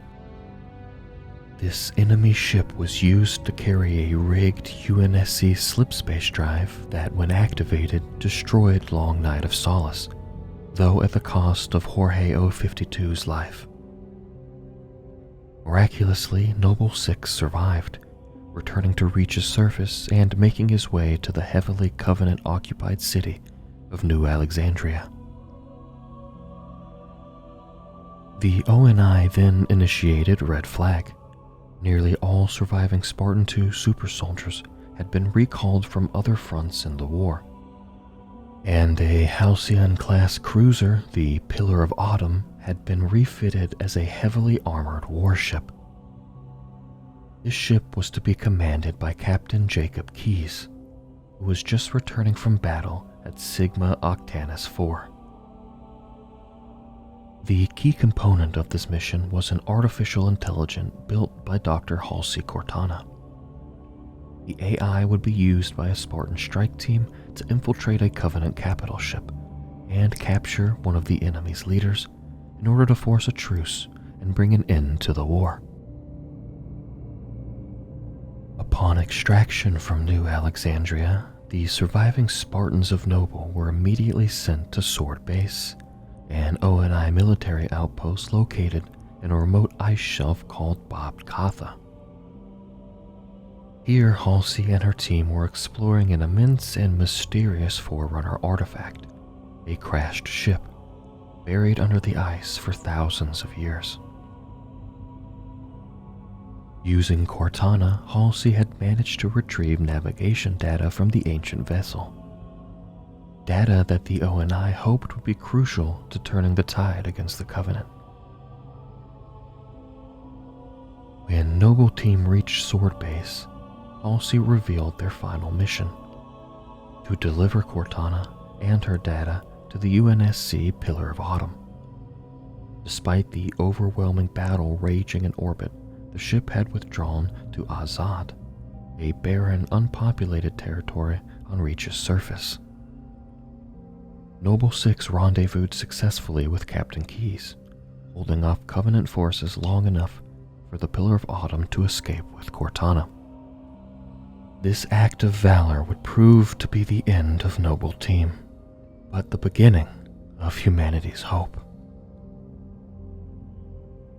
Although pockets of resistance continued after August 30th, 2552, this date would informally mark the end of the fight for Reach. With the full weight of the largest military invasion of the war, the Covenant brutally pummeled Reach, reducing most of its surface to smoldering glass and ash.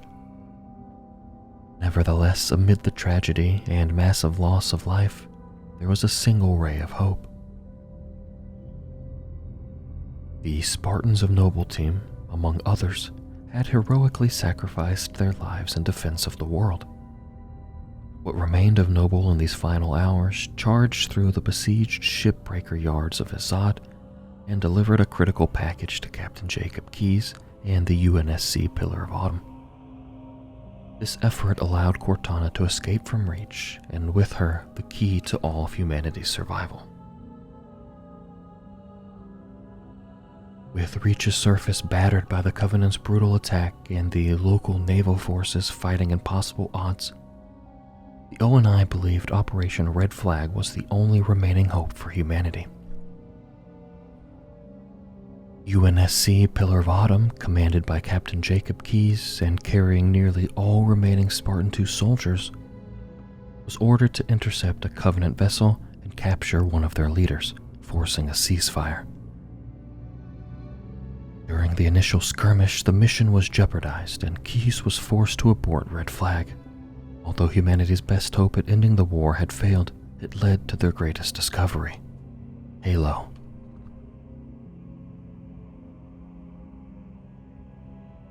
While Noble Team was fighting on the ground, another battle raged in the sky above. Hours before the Autumn received Cortana from Azad, two problems emerged that overshadowed even the loss of Reach. First, the generators that powered Reach orbital guns had been located by the Covenant. If the generators were destroyed, the UNSC naval force would be quickly crushed, sealing the planet's fate and leaving only a handful of ships to defend Earth. Second, the UNSC Circumference, docked at the orbital gamma station, was unable to initiate Cole Protocol. If the Covenant assessed Circumference, Earth's location would be compromised and humanity would lose the war. Captain Keyes recognized the severity of those threats and delayed Red Flag in the hope that his ship's crew could both save the planet's orbital guns and prevent Earth's location from falling into Covenant hands. The Spartan IIs were divided into two highly mobile strike teams. Blue Team was sent to Gamma Station to secure the Circumference, and Red Team was sent to the generators on the planet's surface. Both of these missions resulted in heavy casualties, more Spartan II deaths than in any prior operation in the war. Leading the Blue Team, the Master Chief managed to secure the Circumference data from the Covenant, narrowly escaping to the Autumn. Red Team was not so fortunate.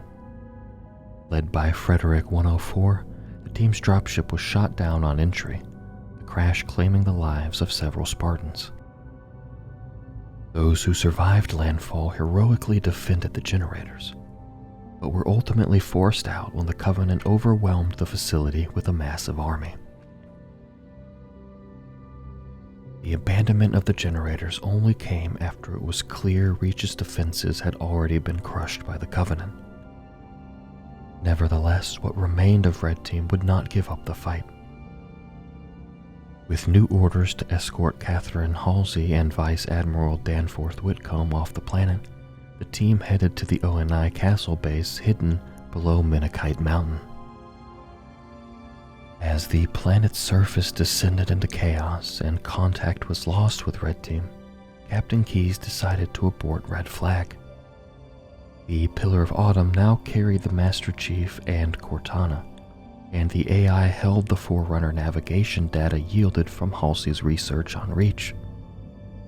Far too significant to risk capture. Following the Cole Protocol, Keyes ordered Cortana to take the ship on a random course safely away from Reach in order to assess damages and elude their Covenant pursuers. It was here that the war took a pivotal turn. Cortana combined the data recovered by the Iroquois from Sigma Octanus IV with the navigation framework she had extracted from the Forerunner vessel buried on Reach, and produced a seemingly random group of coordinates. Holding on to the narrowest margin of hope and with the destruction of Reach at their back, Cortana took the Pillar of Autumn and its crew into the depths of slip space, to a remote and unexplored star system. On September 19, 2552, several weeks since their departure from Reach, the Pillar of Autumn emerged from slip space in the remote Soel system. As they headed toward the enormous gas giant known as Threshold, the Autumn's crew made an extraordinary discovery. Hidden in a stable position between the planet and its rocky moon Basis was a massive artificial ring world 10,000 kilometers in diameter. This was Alpha Halo, the very same installation that Bornstellar had committed to 343 Guilty Spark's care 100,000 years earlier. This halo would now be the stage for one of the final battles of the Covenant War, revealing mysteries kept hidden for eons. Approaching the ring aboard the heavily damaged Autumn, Captain Keyes and Cortana quickly discovered that the Covenant had followed them from Reach. After sending the Master Chief and Cortana to the Ringworld surface in an effort to ensure the AI's safety, Keyes attempted to land the Autumn on Halo, despite the extremely high risk involved in such a maneuver. The Autumn successfully touched down, but Keyes and his command crew were abducted by the Covenant and brought aboard their battle cruiser, Truth and Reconciliation. In response, the Chief and Cortana led a strike force into the heart of the enemy ship and rescued the captain. While captive, Keyes learned that Halo was not just an artificial world, but an unimaginably powerful weapon. The Chief and Cortana managed to secure the installation's control room against Covenant forces, but their victory was short-lived. Communication with Keyes and a squad of Marines who were attempting to access a weapon cache on the ring had suddenly been lost. During the Covenant's search for Halo's secrets, they had unwittingly released Flood specimens previously locked away for research on the installation. The parasites escaped now placed the entire galaxy in peril. Attempting to track down Keyes and his team, the Chief came in contact with the installation's monitor, 343 Guilty Spark. Spark explained to the Spartan the severity of the Flood threat and led the Chief to Halo's library, where they managed to secure the ring's activation index, the key to firing Halo and stopping the Flood. With the index in possession, the Spartan returned to the control room alongside the monitor, intent on activating Halo to stop the parasite from escaping. The Chief had been acting on the assumption that firing Halo would kill the Flood, but he was not aware that the installation was designed to exterminate all sentient life in the galaxy. When Spark attempted to activate the ring, Cortana prevented him and stole the index, placing both her and the Chief at odds with the Forerunner monitor.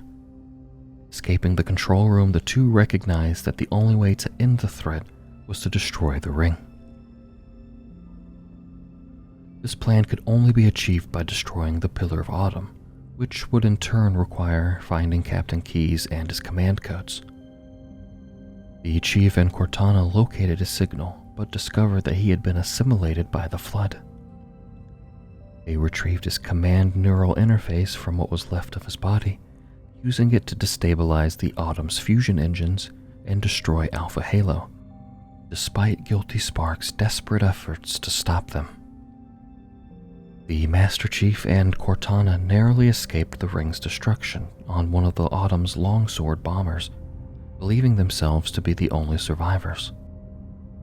Unbeknownst to them, however, Spark had also fled to safety, finding sanctuary on a Forerunner gas mine orbiting Threshold. Having escaped Halo's devastation, the Chief and Cortana discovered a human dropship within the debris that remained, containing a handful of survivors from the Pillar of Autumn, including the gritty Marine veteran Sergeant Avery Johnson. Recognizing that their only way back to human space was by acquiring a slipspace-capable vessel, the Chief led these survivors against the Covenant carrier Ascendant Justice. This flagship was commanding a scouting fleet sent from the Covenant's homeworld High Charity. The Covenant were unprepared for the Chief's daring assault. Aided by Cortana, the small group of humans infiltrated Ascendant Justice and neutralized its crew. Cortana brought the humans back to Reach in the stolen vessel on September 23, 2552. They found the planet in ruins, but detected a signal which the Chief recognized originating from Red Team. Somehow, a remnant of Spartans had miraculously survived Reach's devastation. Deploying stealthily from Ascendant Justice, the Chief led a small team to recover the remaining members of Red Team, who were guarding Vice Admiral Whitcomb and Dr. Halsey. While escaping the planet, however, the Spartans were greeted by chilling news.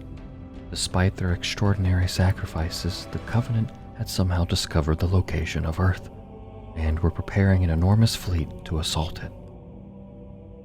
With few viable destinations available, they fled to the Eridanus system in order to make repairs. In this system was a hidden rebel base, the same one used by the rebel Colonel Watts years earlier. Unexpectedly, the Covenant followed them there and laid siege to the base, forcing the humans to flee into slipspace. Yet some of these survivors did not share the same goal. While the Spartans were considering options for stopping the Covenant's imminent invasion of Earth, Halsey was preoccupied with something else she had discovered at Castle Base before they had fled the planet. In what seemed to be an act of betrayal, Halsey sedated and abducted Spartan Kelly 087, stealing one of the rebel transports and abandoning the group without any warning.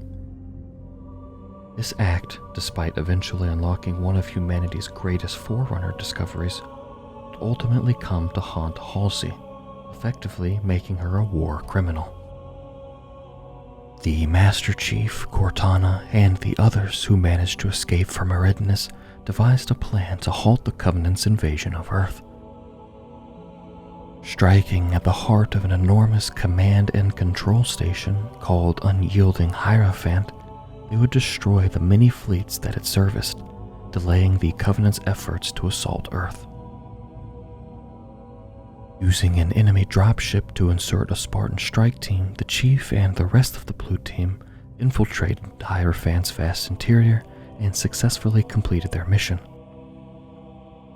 Almost all of the nearby ships were consumed in the violent conflagration that engulfed Unyielding Hierophant, leaving only a handful to limp back to High Charity. For a time, the invasion of Earth had been postponed.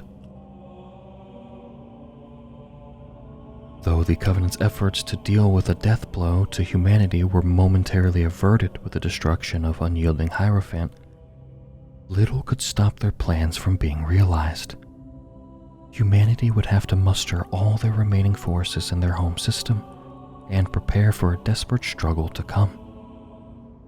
But below the surface of Earth, another secret that had lain hidden for 100,000 years was about to emerge. The destruction of Unyielding Hierophant was a major setback for the High Prophet of Truth, who had remained in power during the war alongside the High Prophet's Regret and Mercy. The very same Sanshayum who had risen to power shortly after the discovery of humanity almost 3 decades earlier. Not only had Truth intended to seize control of Earth, but he had also secretly plotted a coup against the Sangheili.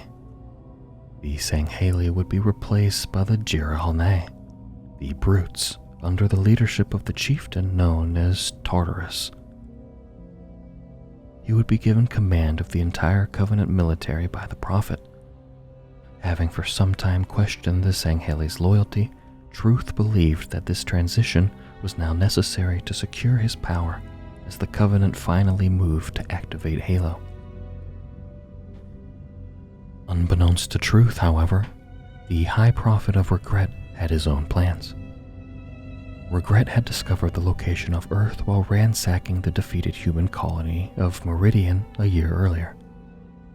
The Prophet was unaware that Earth was the human homeworld, but did know that buried there was a portal leading to the Ark, the location from which all Halo installations could be activated.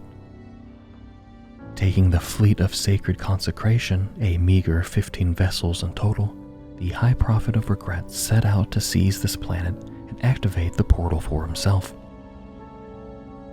Only a few days before Regret's arrival on October 20th, 2552, the Master Chief, Cortana, and the others who survived their mission finally returned to Earth, providing the UNSC with insight into the Covenant's plans. Fleet Admiral Terrence Hood headed Earth's primary defense, the Home Fleet, and the vast network of orbital weapons that protected the planet. When the Covenant struck, the Chief and Cortana were stationed on the orbiting weapon platform, Cario Station, which allowed them to assault and destroy the Covenant fleet's second carrier, Day of Jubilation. Also aboard Cario were Sergeant Avery Johnson and Commander Miranda Keyes of UNSC in Amber Clad, daughter of Jacob Keyes, who had sacrificed his life just weeks before on Alpha Halo. The Chief and Cortana, along with Keyes and Johnson, pursued Regret's flagship Solemn Penance to the Earth city of New Mombasa. Regret's military force was desperate to find some method to exposing the portal that they knew was hidden below the city. But the Forerunner machine continued to elude them, and time was running out.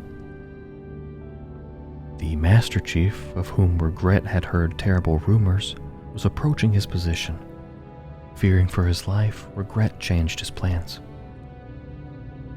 The source of the information he had received from Meridian months earlier was a unique Forerunner luminary, which not only revealed the ancient portal's location on Earth, but also the locations of the remaining Halo ring worlds. Regret set a course for Delta Halo. The Prophet's ship entered slipspace directly above New Mombasa, tearing open a rift across the northern part of the city. He believed this might expose the portal's artifact and allow the Covenant ships that remained to continue their mission. The High Prophet of Regret was unaware, however, that in his haste, he was followed by the UNSC in Amber Clad, carrying not only Commander Keyes and Sergeant Johnson, but also Cortana and the Master Chief. On October 20th, 2552, the High Prophet of Regret's sudden escape and solemn penance revealed the Forerunner portal artifact's position, buried deep below Earth's surface between the teeming metropolis of New Mombasa and the small industrial town of Voi. The artifact's existence did not come as a complete surprise to some on Earth. Shortly prior to the Covenant attack, an engineer by the name of Dr. Daniel Indesha had discovered seismic signatures caused by the long-hidden device. During the Covenant siege, the ONI learned that this important information had been transmitted to New Mombasa's municipal superintendent AI, which Indesha had worked closely with. This data would prove critical to human forces as they prepared to defend the site from the Covenant invaders. Just before Regret's departure, several squads of orbital drop shock troopers, ODSTs, had been deployed from the cruiser UNSC Say My Name, hoping to breach and seize control of the Prophet's flagship from above. In addition, a single squad of ODSTs had been separated from the pack for another, heavily classified mission to secure the superintendent construct and the data about the hidden Forerunner artifact that is contained. Led by the ONI Captain Veronica Dare, the ODS squad called Alpha 9 was deployed directly into the city. During the Prophet's violent escape, most of the ODSTs deployed were lost, but Alpha 9, though scattered across the city of New Mombasa, managed to survive the slipspace fallout. This squad included Gunnery Sergeant Edward Buck, Corporal Taylor Dutch Miles, Lance Corporal Kojo Romeo Agu, Private First Class Michael Mickey Crespo, and the newest addition, an ODST simply referred to as the Rookie. Though separated from each other, they eventually reunited and successfully secured their objective, a subroutine of the superintendent known as Virgil, which had been transmitted into the body of a Covenant Huragok. On October 21st, 2552, Alpha 9, having survived the Covenant siege of New Mombasa, brought the Huragok back to an ONI space station for evaluation. As dawn broke over New Mombasa, more Covenant ships arrived and began to excavate the artifact.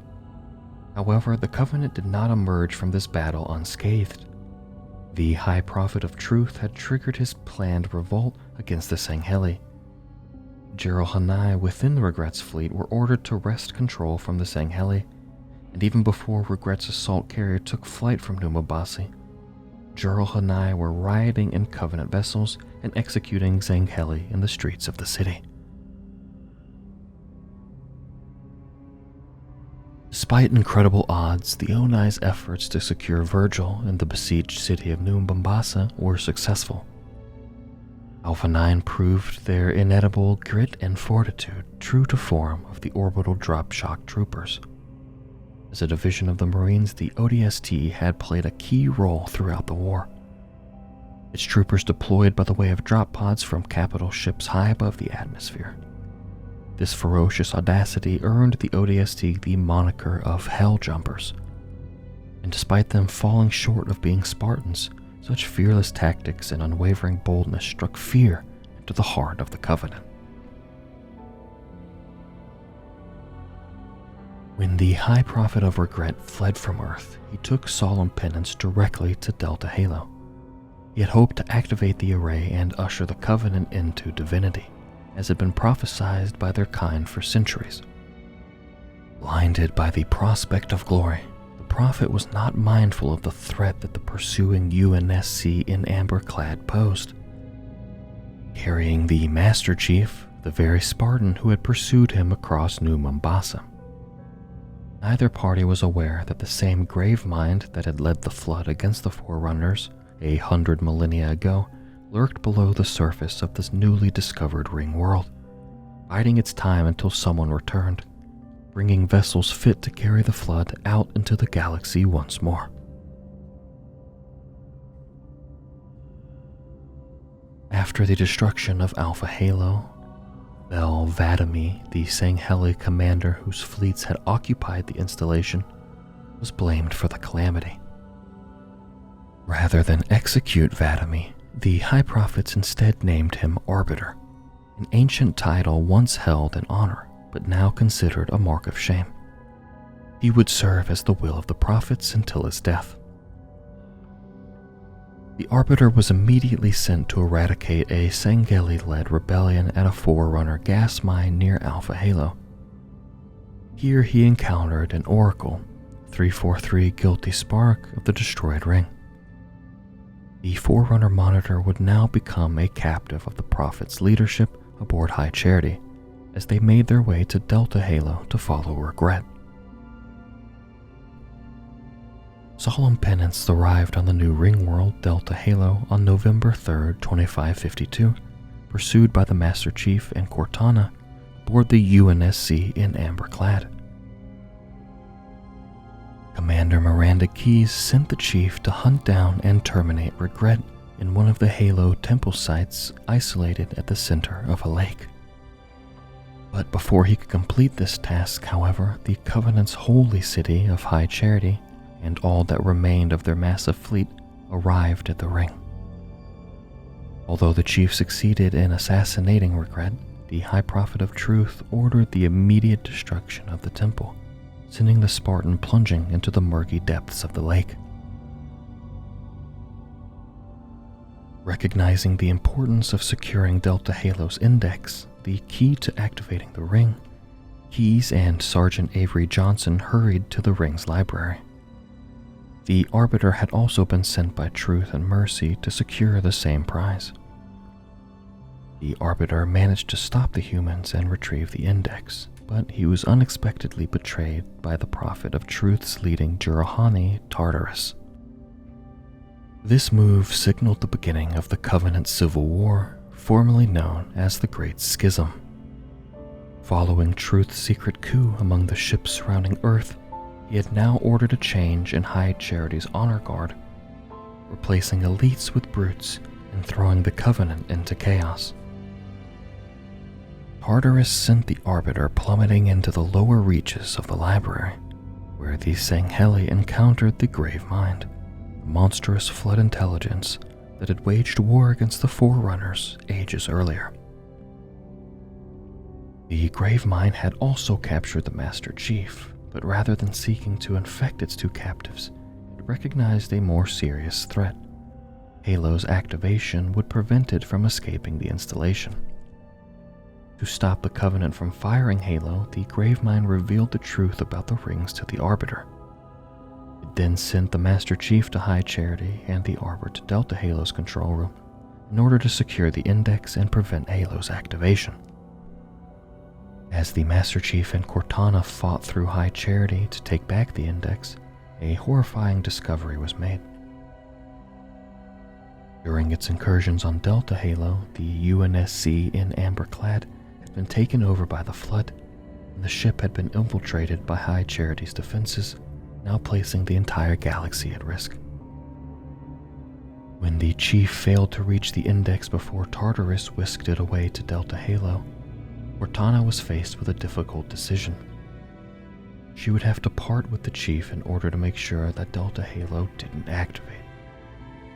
As the Spartan followed the fleeing High Prophet of Truth to the Forerunner Dreadnought, Cortana would stay behind. Were Delta Halo to fire, Cortana could use the fusion reactors of the now crashed and Amberclad to destroy High Charity, the Ring, and the perilous Flood outbreak. Working with the humans on Delta Halo's surface, the Arbiter managed to kill Tartarus and prevent the Ring's activation. This act, however, tripped a fail-safe mechanism, placing all remaining Halo rings in a precarious standby mode. They could now only be activated from the Ark. Meanwhile, within High Charity, the Chief had pursued Truth to the Forerunner Dreadnought at the center of the city.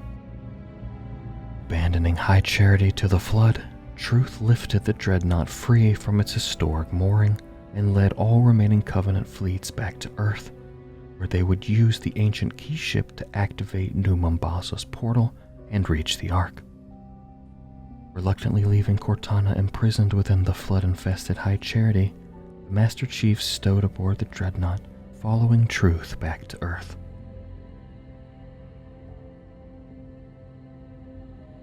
Shortly before the battle at Delta Halo, hidden artifacts on the mysterious world of Onyx had responded to a remote signal from the destruction of Alpha Halo. This signal revealed that Onyx was, in fact, a Forerunner shield world, drawing the attention of the Covenant and also Dr. Halsey.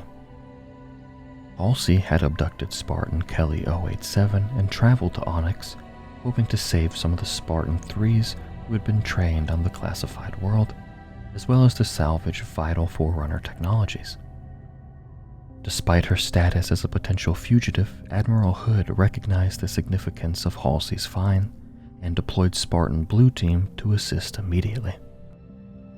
Led by Lieutenant Commander Kurt Ambrose, a group composed of Spartan 2s, Spartan 3s, Halsey, and the battle-hardened drill instructor Franklin Mendez, made their way to an immense Forerunner city hidden in a large crater within a previously restricted area of the planet. This site held a secret passage into the shield world's core, allowing access to the heart of the installation. At its center was a portal to a slip-space-enclosed Dyson sphere, a vast hollow shell 300 million kilometers across, containing an artificial sun.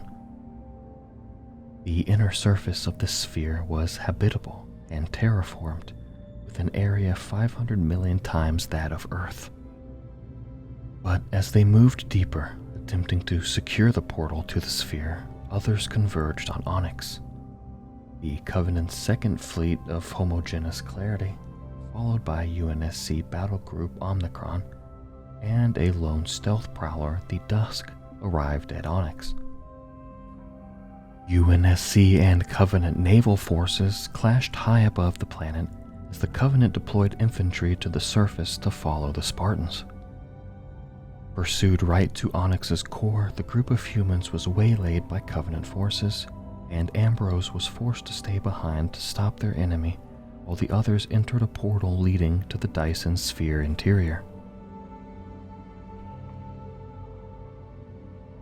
Once the portal was closed, Ambrose detonated a nuclear weapon to prevent the Covenant's access.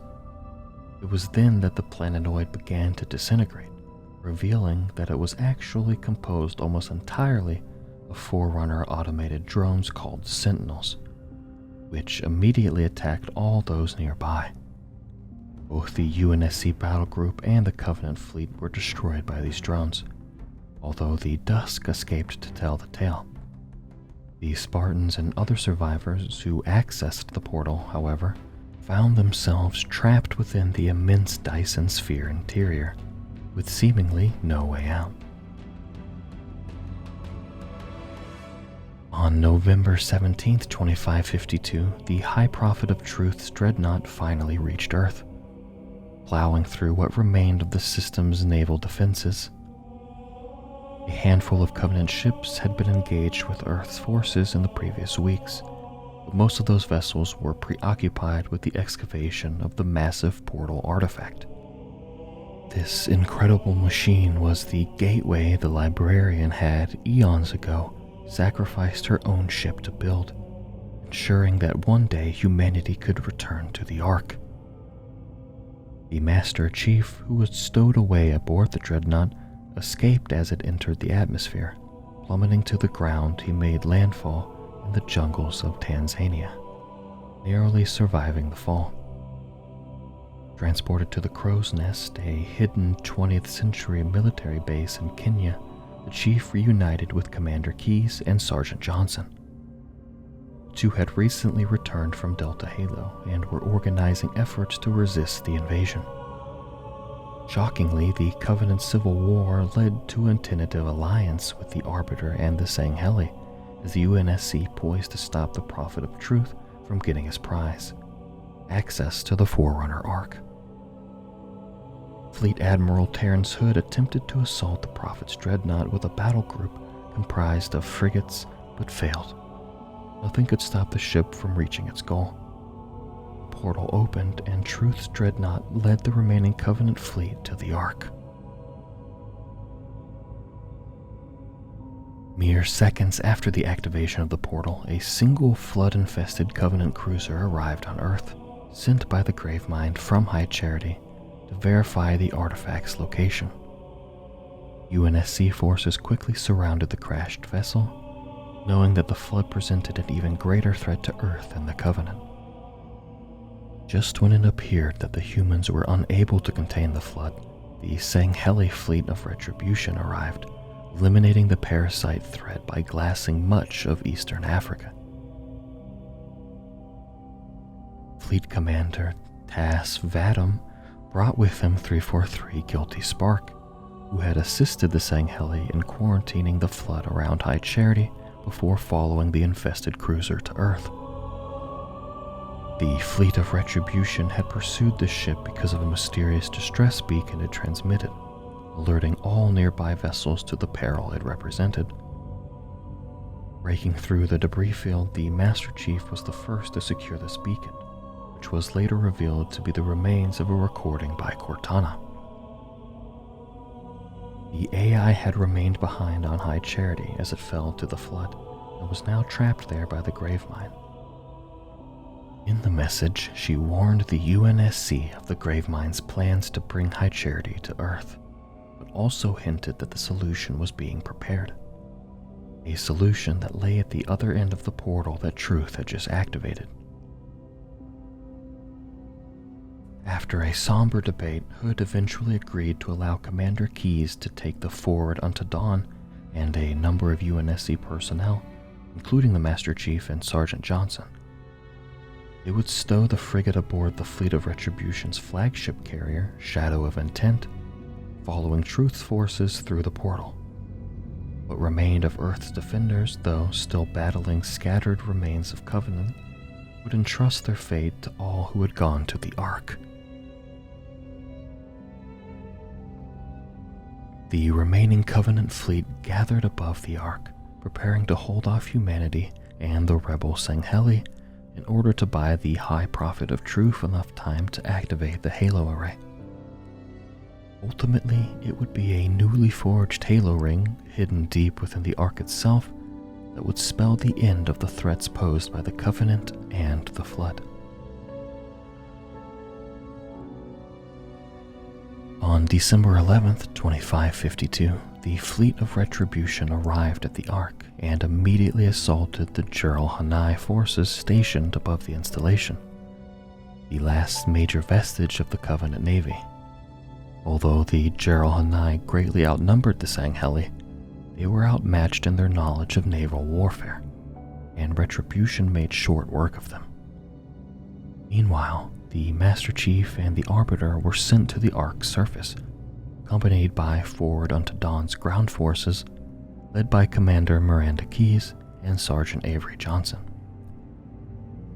Using one of the Ark's map rooms and with the assistance of 343 Guilty Spark, whose own interests had now aligned with the humans, the Chief and the Arbiter managed to find Truth's location.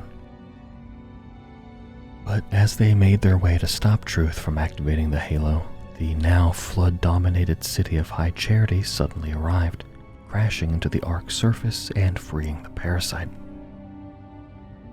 The Gravemind, yet again sharing a goal with the Master Chief and the Arbiter, assisted them in stopping the High Prophet of Truth from firing the rings. The Covenant leader ultimately died at the hands of the Arbiter, paying for the deceit and death wrought by his machinations, but only after Truth had claimed the life of Commander Keyes. With the Covenant threat now halted, the Gravemind turned against the humans, gloating about its victory and preparing to unleash the flood parasite across the galaxy once more. Hidden in the burning forges of the Ark, however, the installation had fashioned yet another Halo, intended to replace the one Master Chief had destroyed months earlier. As this was the only way to stop the parasite, Chief and the Arbiter headed to the wreckage of High Charity, battling through its immense and infested interior to find at last Cortana and the key to stopping the flood. Cortana still had Alpha Halo's activation index kept safe since she had stolen it months earlier. Igniting the replacement Halo this far removed from the galaxy would allow them to destroy the flood locally without harming any sentient life in the Milky Way. After securing the index, the Chief and the Arbiter made their way to the control room of the newly forged Halo installation alongside Sergeant Avery Johnson. When the time came to activate it, however, 343 Guilty Spark refused to prematurely fire the installation, as in its unfinished state the activation would completely destroy the Halo superstructure. Due to the urgency of the flood threat, Johnson attempted to activate the ring anyway, but Spark turned on him, striking him down. The Chief fought back, destroying Guilty Spark and activating Halo. Though Johnson perished, the Spartan and the Arbiter managed to narrowly escape aboard Forward Unto Dawn. The ring fired directly at the Ark installation, obliterating the Gravemind and its flood. The damage done to the Ark destabilized the portal as the Dawn passed through it, severing it into two parts. The four of the ship returned to Earth on December 23, 2552, with the Arbiter aboard. The aft section, which carried both the Chief and Cortana, was lost during the portal collapse, with no record of its location or status. The replacement Halo activation obliterated the Gravemind and his flood outbreak, as well as the remaining Covenant forces, ultimately heralding the end of the war. The cost, however, would not be easily forgotten. Countless lives were lost during the conflict, and with no trace of the Master Chief, humanity's greatest hero may have been the final sacrifice. Chapter 4: The Aftermath. The end of the war was signaled by the return of the UNSC Forward Unto Dawn to Earth. The Arbiter emerged as the sole survivor, the Master Chief and Cortana having been lost when the portal from the Ark unexpectedly collapsed, ripping the ship in two. Their fate remained a mystery, but most believed that the Chief had perished in his escape. When the portal collapsed, the immense artifact that generated it suddenly closed, becoming completely inactive. The pathway to the Ark, the Forerunner's final refuge far outside the Milky Way, was now severed. Much of the Covenant had been destroyed in High Charity's fall to the flood. Those who survived the battles at Earth and the Ark, as well as other more remote conflicts, either found their way back to their own worlds or forged new alliances, some of which closely resembled the original Covenant. The many elites who returned from the war found that great tension had built on Sanghelios and its outlying colonies. With the discovery that the Forerunners were not gods, but merely an ancient and powerful civilization, some rebelled against more than 3,000 years of Covenant religion. Others held on to the traditions of their past, reluctant to abandon the faith that had united their people for so many centuries. Against this backdrop, warring clans and sects sprang up, some seeking political power, others vying for territory. Despite widespread support for the Arbiter, which stemmed from his central role in bringing an end to the Sanshayum's tyranny and the Geralhanai-led revolt, Sanghelios was far from united. Many Sanghelis still despised humans, and any alliance or friendship with them was viewed as an insult to their traditions. For this reason, the Arbiter's position of leadership among the Sangheli was constantly threatened by those who saw him as a heretic. Civil unrest was not restricted to the Sangheli, however. Most of the remaining human worlds united under the banner of peace, working with the UNSC to safeguard their colonies in the years after the war. But a handful were extremely resistant and sought to declare themselves independent of the United Earth government. Some of these had scarcely survived brutal Covenant attacks and blamed the UNSC for abandoning them in their hours of need. Others were drawn to the leadership of political idealists who were anxious to stop any attempts by the UNSC to consolidate Earth's authority. Some worlds even remained outlaw colonies, hostile to the UEG, but open for business to the alien species who had, only months earlier, been waging war of extermination against them. In spite of all the uncertainties, colonial unrest, and the remnant factions of the Covenant, secret projects humanity had initiated towards the end of the war would allow the UNSC to regain some level of military power in the months that followed. Well before the end of the Covenant War, ONI had initiated plans for the Spartan 4 program, a huge effort based on the Orion protocols of old. This project targeted consenting adult combat veterans for biological augmentation and the use of the newest generation of Mjolnir armor.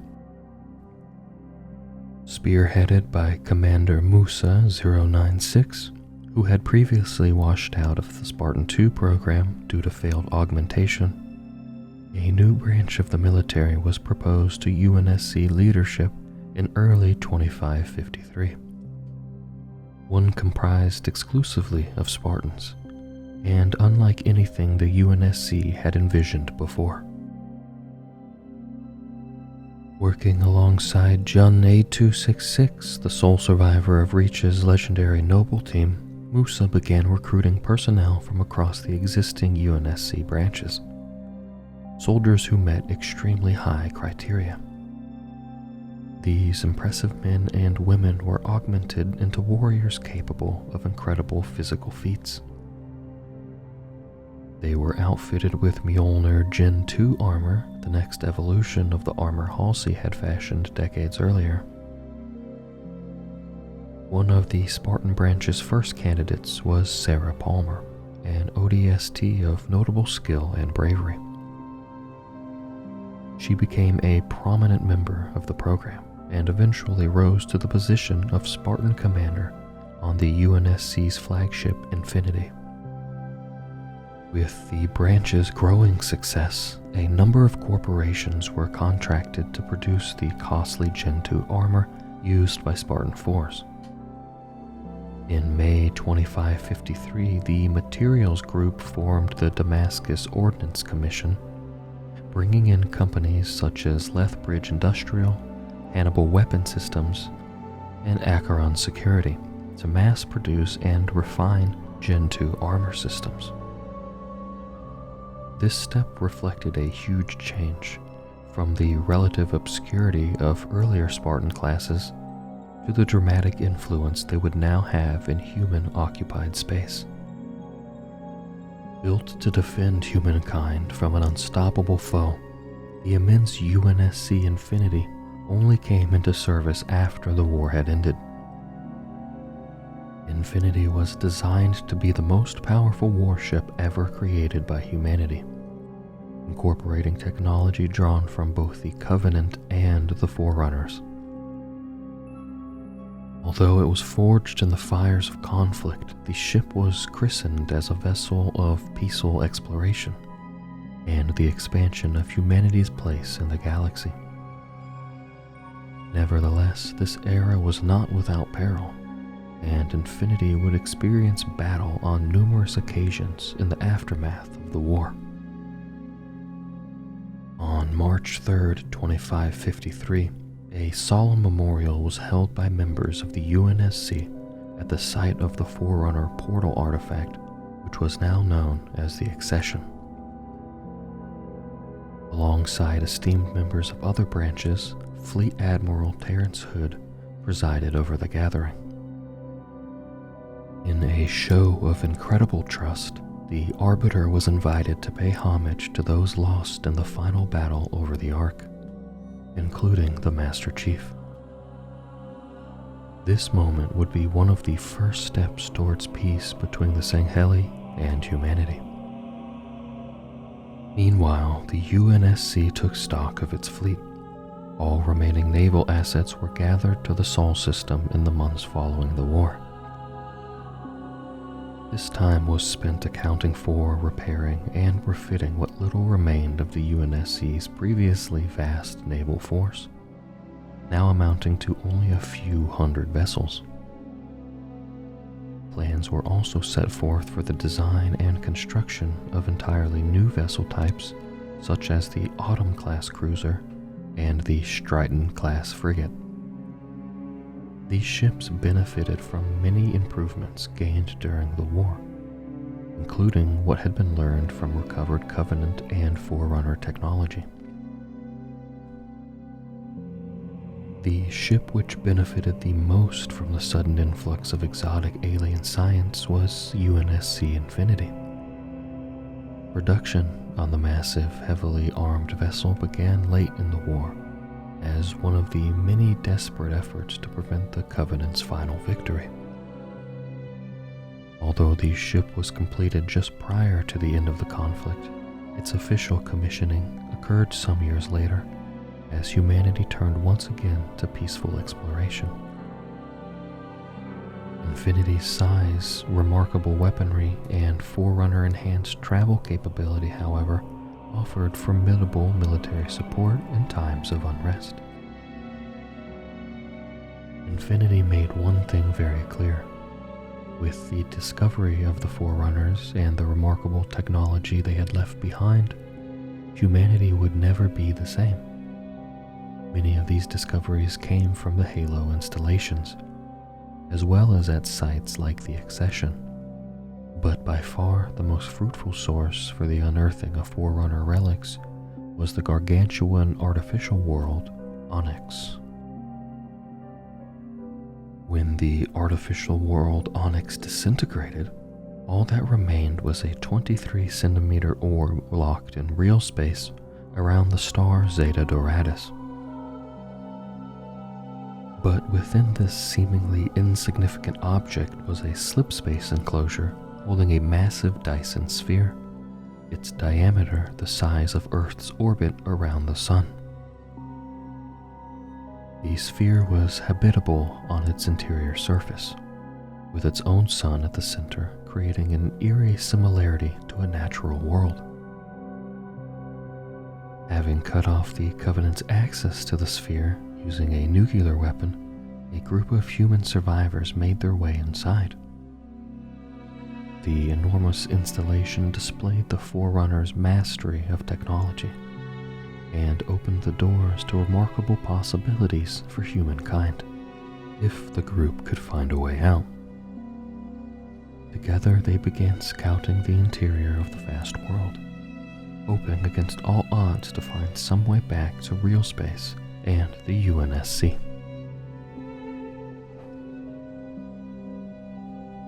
Just before the end of the war in 2552, mankind stumbled across a number of extraordinary sights created by the ancient race of beings known as the Forerunners. These would be the source of previously inconceivable advances in knowledge and technology. Alpha, Delta, and Gamma Halo installations were revealed during the final few engagements with the Covenant, yet the most extravagant of all these discoveries had been under humanity's nose for decades. Zeta Doradus IV, also known as Onyx, was highly suitable for colonization and was surveyed by early groups of pioneers. Remarkable discoveries on its surface led the ONI to render the world classified, removing it from databases and star charts while it secretly explored. However, when the Covenant War ignited across human space, those efforts were largely abandoned. Only a small number of UNSC facilities still operated. These included Camp Currahee, which hosted the highly classified Spartan 3 training program. When the Onyx conflict of November 2552 revealed that the planet was in fact an artificial world created by the Forerunners, a handful of human survivors had already found their way to an aperture at the planet's core. They included the Spartan 2's Frederick 104, Kelly 087, and Linda 085 of Blue Team, as well as Dr. Halsey, Chief Petty Officer Franklin Mendez, and the remaining Spartan 3s, Tom B292, Lucy B091, Mark G313, Ash G099, and Olivia G291. Upon entering the aperture, they were transported to an immense slipspace enclosure, a vast Dyson sphere with a shell-like habitable interior surface. Although the surface of this world closely resembled any oxygen and water-rich blue-green planet, it was in reality a shield world, a heavily insulated sphere that could keep its contents safe from both the flood and the deadly effects of the Halo array. With no apparent way to leave the world, the group forged a path across the lush terrain, eventually finding a series of Forerunner structures. Here, they discovered one of Onyx's most important secrets, the Huragok, also known as engineers. These artificial creatures were used by the Forerunners to maintain and repair their timeless installations and technology. And when Lucy B091 made contact with one of these, it gave them access to communication with the outside world. Working in collaboration with the ONI, they were finally able to transition the fast shield world from slipspace into real space. The massive sphere would now occupy much of the Zeta Doradus system, locked in close orbit around its sun. It was not long before the ONI set up a complex of research facilities across Onyx's boundless interior surface, and codenamed it Trevelyan. The name was taken from Kurt Ambrose's birth name because of his sacrifice to seal off the shield world from the Covenant. Expeditions were sent out from Trevelyan across the shield world, exploring, recovering, and analyzing technology that had been hidden for eons. The treasure of Onyx was humanity's most promising fount of innovation, pushing the boundaries of all that had come before.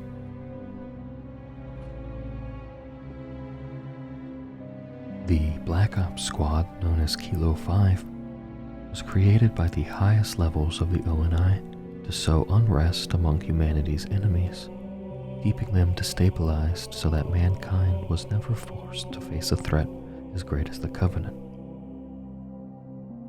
This group of highly skilled operators was often found working in the blurry area between good and evil, aiding the wicked for the sake of peace and even targeting people who may have been justified in their actions.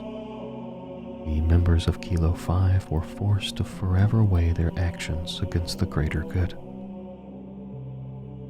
In the aftermath of the war, ONI Admiral Margaret Perengoski formed Kilo 5, intent on disrupting any potential threats against humanity by whatever means were necessary.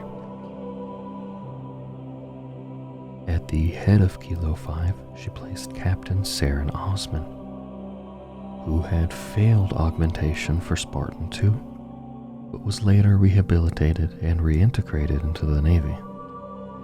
Also on Kilo 5 were a trio of experienced ODSTs, Staff Sergeant Malcolm Mao Geffen, Corporal Vasily Vaz Beloy, and Sergeant Leon Devereaux, as well as Naomi 010, one of the few known active Spartan 2s. Rounding out the team were Professor Evan Phillips, an expert in Sangheli culture and language, and Black Box, a highly advanced 4th generation smart AI. Kilo 5's main objective was aiding Sangheli terrorists in order to keep the elites divided and at war. The squad brokered a deal with Avu Med Telecam, the leader of the Servants of the Abiding Truth, and the primary opposition to the Arbiter. Kilo 5 provided these dissidents with weapons while the UNSC publicly supported the Arbiter from Earth. Only months after the war's official end, Telecam emerged from hiding and attacked the Arbiter's forces at the fortress of Vadam Keep. The assault failed when the Arbiter was helped by the UNSC Infinity, forcing the servants back underground. The ONI had succeeded once again in undercutting both sides. One of Telcam's former allies, Joel Dama, escaped UNSC captivity on Trevelyan and began to put together an even more powerful military force on the remote world of Hezdoros. Embittered by decades of hatred towards humanity and the loss of his own wife at their hands, the Sangheli warrior wanted revenge. He had learned of a hidden world called Requiem, reputed to be the resting site of an ancient Forerunner commander, the Didact, who also despised humanity. If awoken and released, he might assist the Sangheli in exacting revenge. Dama's new covenant was formed around this objective. The most important of Kilo 5's operations in 2553 was conducted on the outlaw colony of Venezia, where a human arms dealer by the name of Staffan Sinsky had emerged. Under deep cover, members of Kilo 5 infiltrated Sinsky's cell. They learned that his motivations hinged on the loss of his daughter decades ago, and that his daughter was none other than their own Naomi 010. Sinsky intended to acquire a Covenant warship called Pious Inquisitor and use it against the UNSC. Empathizing with her father, some members of Kilo 5 managed to fake Sinsky's death and the destruction of Pious Inquisitor.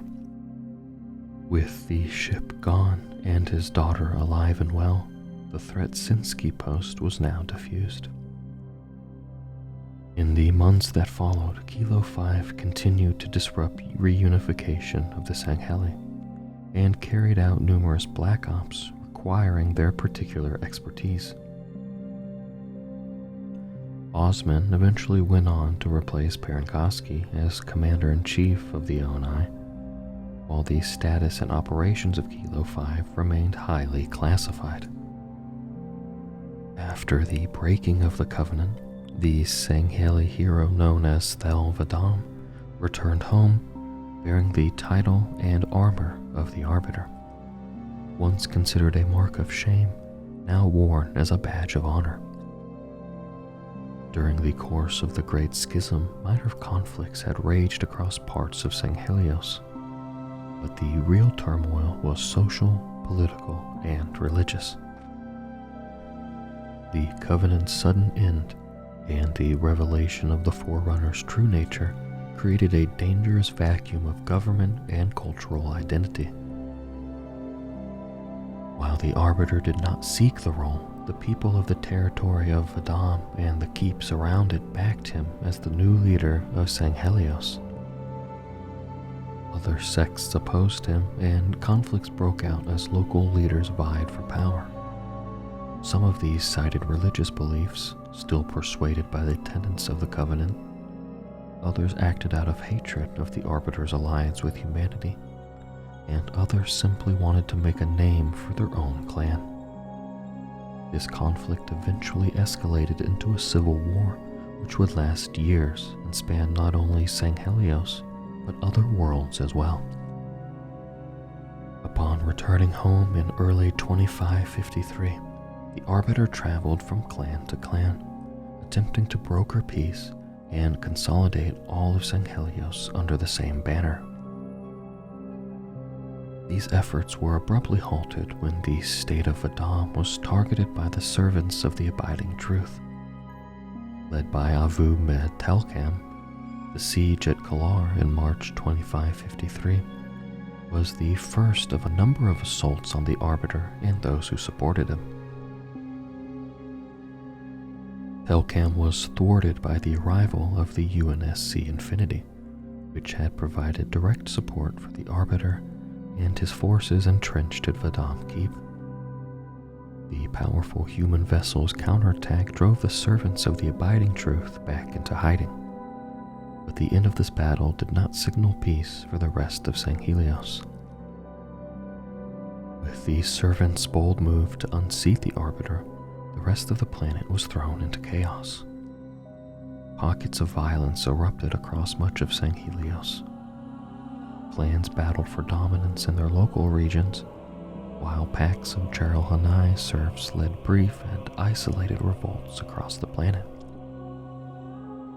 Although much of this unrest was put down in the months that followed, a constant stream of civil war persisted across the elite homeworld for years, growing to include other colony worlds and involving numerous ideologies and sects. The Arbiter's forces eventually consolidated their strength under a single banner, the Swords of Sanghelios, an ancient title of honor expressing the nobility of their cause, the unification of the Sangheli people. The efforts of the Swords faced a severe threat from yet another movement. Hidden on the remote colony of Hesduros, led by Jul Mdama, who had once operated within the servants of the Abiding Truth. This new force rekindled the war forges of old, gathering lost weapons and ships. Both Kigyar and Unganoi joined what would now be seen as reforming Covenant, hoping to awaken an ancient Forerunner from his slumber. Though it would be years before that hope would be realized, the Didact's return would threaten not only humanity, but the Sangheli as well. When an automated distress signal was triggered on the world of Shops 3, a number of Forerunner line installations activated, a network of machines once designed to stop the flood. On the independent human colony of Gao, the Forerunner Ancilla Intrepid Eye was suddenly awakened from her hibernation and forced to assess the state of her own facility. Intrepid Eye's activities led to an earthquake and release of Rome's Alone, a life worker Huragok capable of repairing living creatures. Humans visiting the Montero Caves on Gao began experiencing mysterious healings caused by the Huragak. But with the caves now teeming with humans in search of medical miracles, Intrepid Eye was forced to kill those who interfered with her work, creating a string of unexplained murders. Gao authorities sent Special Inspector Veda Lopez and her team to solve these crimes. The UNSC, meanwhile, had also detected the distress signal and deployed the 717th Xenomaterials Exploitation Battalion to Gao to investigate and eventually target the Ancilla for capture. Amid much political controversy due to the colony's strong resistance to the UEG, its president reluctantly agreed to the battalion's presence on Gao. But when the murders began to occur, many suspected that the UNSC's battalion was involved.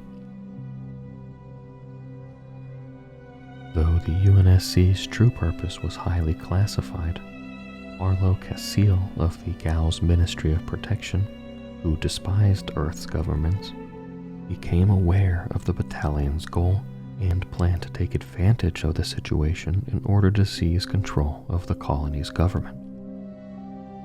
Secretly plotting with the Gerald Hanai terrorist group called the Keepers of the One Freedom, he pitted the alien force against the UNSC battalion in a fight to secure the Forerunner AI for himself. Meanwhile, Lopez's murder investigation turned up clues pointing to the center of the battalion's security force, the Spartans of Blue Team. Led by Frederick 104, Blue Team included the Spartan 2s, Kelly 087 and Linda 058, as well as Spartan 3s Tom B292, Lucy B091, Ash G099, Olivia G291, and Mark G313. When the investigation took Lopez deep into the cave system, she accompanied Fred as part of his team.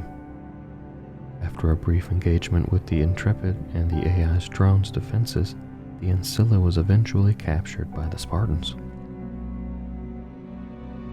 Emerging from underground, however, the group discovered that a battle had broken out between the UNSC battalion and the Keepers within the nearby town of Mendoza. Although UNSC forces managed to stave off the Keepers' vicious attack, Casil, having by now seized control of the Gao government, sent local military to destroy what remained of the battalion. The Spartans and Lopez, who had now come to realize that Intrepid was responsible for the murders, escaped the Gao attack with the Ancilla in their possession. Before leaving, Blue Team managed to completely destroy the Lion installation, severing Casil's ability to use the Forerunner technology to his advantage. Lopez's cooperation with the Spartans alienated her from Gao's government, which she now realized was corrupt. During the Spartans' extraction, Saren Osman offered Veda an opportunity to join the ONI, which she accepted.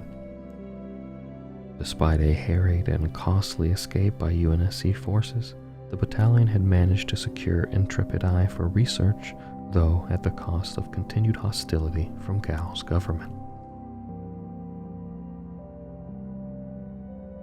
The bloody battle on the colony of Gao was an object lesson for the UNSC about the risks of dealing with independent colonies that harbored hatred towards the UEG. Although the battalion managed to secure the Forerunner Ancilla they had targeted, they did so at a cost. Hundreds of lives were lost in the battle, and control of Gao was transferred into the hands of Casil, a zealous anti-UEG politician. Gao had joined the growing list of independent colonies who had no reservations about lashing out at the UNSC if their sovereignty was threatened in the slightest.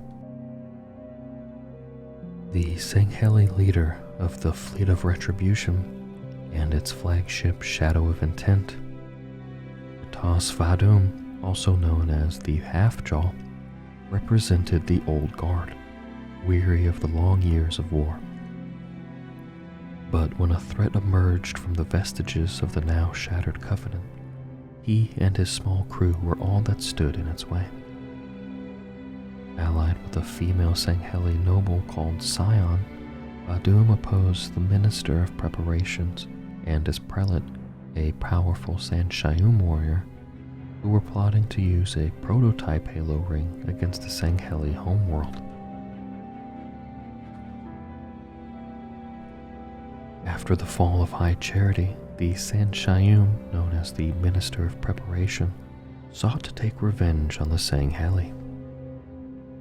Preparation knew of a secret weapon hidden in a remote star system, a smaller prototype halo installation, capable of a tactical strike against a fleet or even an entire world. The Sanshayum minister intended to harness the power of the legendary warship Shadow of Intent, currently in the possession of the Half-Jaw, to fuel the prototype halo in an attack on Sanghelios. For this mission, Preparation chose his ally, the Prelate, a remarkable Sanshayum warrior, rare within their species. The Prelate believed that Half-Jaw was responsible for his family's death at the hands of the Flood. To lure in the Shadow of Intent, the Prelate's forces butchered innocent Sangheli on a number of elite border colonies. The campaign of slaughter came to a head near the colony of Duran, where the Half-Jaw finally confronted the Prelate. The Sanshayum warrior initiated a daring boarding action from his cruiser Spear of Light, sacrificing his own vessel in order to launch escape pods directly into the hangar bay of Shadow of Intent. Defending the ship alongside the Half-Jaw was the Scion, Tol Duran, a female warrior from the colony of Raynello. The Scion had lost her father and brothers to the Prelate's assault on her homeworld. She swore revenge and joined Half-Jaw's crew, despite the Sangheli's predominantly male tradition of warriors. Although they managed to stop the raid and capture the Prelate, the attack was only a ploy to lure Shadow of Intent into the sights of the Halo. Vadum saw through the ruse and made alternate plans, allowing his ship to be fired on after its crew was safely away. The Prelate escaped from Vadum's custody, but began to realize that it was the Minister of Preparation who had been ultimately responsible for his family's deaths, rather than the Half-Jaw. In the skirmish that followed, the Minister fled and attempted to fire the Halo again. He was prevented by the Prelate, who sacrificed himself to destroy both the prototype Halo and Preparation, while the Half-Jaw and the Scion managed to escape. In the aftermath, Rataz Vadum found a new purpose: to scour the galaxy for the remaining Sanshayum and to ensure that any who posed a threat to his people would be silenced.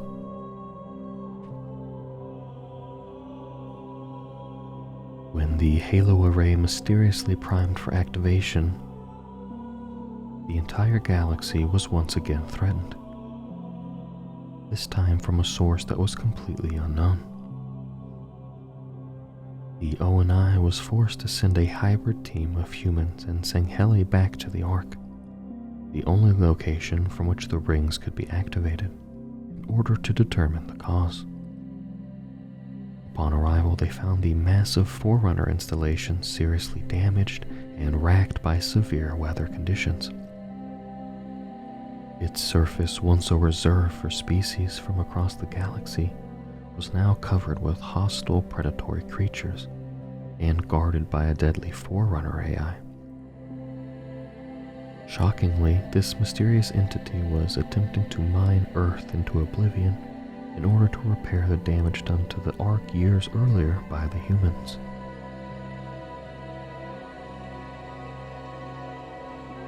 An early early 2555, Forerunner researchers Luther Mann and Henry Lamb stumbled upon something strange while exploring the newly discovered Zeta Halo. The Halo array suddenly primed and began counting down to activation, presumably due to a signal from the Ark. The ONI had secretly launched several expeditions to the Ark since the war, using the slower conventional slipspace technology, but all of them had ended in an ominous loss of contact. With their backs against the wall, they were now forced to send another. The ONI created a joint team of humans in Sangheli, including Mann and Lamb, Captain Annabelle Richards, and the Sangheli Inthos Raum and Uzi Taham, who had served alongside the Master Chief during the final battle against the Covenant. In addition to standard UNSC troops, the team also included Spartan 4's Frank Kodiak and Elias Holt, and the operation was supported by Specialist Olympia Vale, who worked with an ONI as a diplomatic liaison to the Sangheli. After reactivating the portal, the team ventured through the Sangheli corvette Mayhem, but were assailed by the Ark's defending Stratos Sentinels and forced down to the installation's surface. Setting off from Mayhem's wreckage, they immediately came under attack by the Ark's aggressive wildlife. These beasts were later revealed to be directed by 000 Tragic Solitude, the installation's hostile Ancilla. In the aftermath of one such attack, Vale was abducted by Solitude. The Ancilla explained that he intended to activate Halo, and then use the resources in the Sol system to repair the Ark. Solitude hoped that he would persuade her to stay. He knew that her status as a reclaimer gave her access to all Forerunner systems on the Ark. Vale refused, however, and Solitude's plans were soon thwarted when the team succeeded in halting the Halo's activation.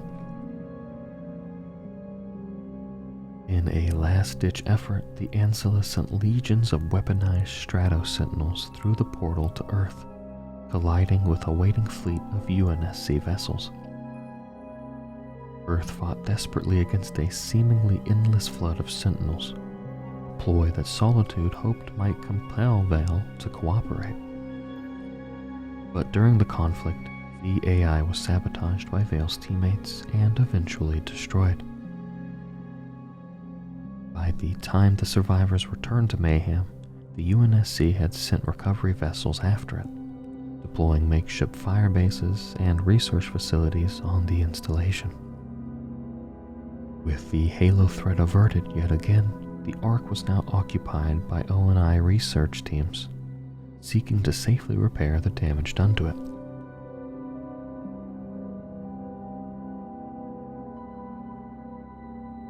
After their heroics at New Mombasa, the ODS team known as Alpha 9 was pulled from the front lines.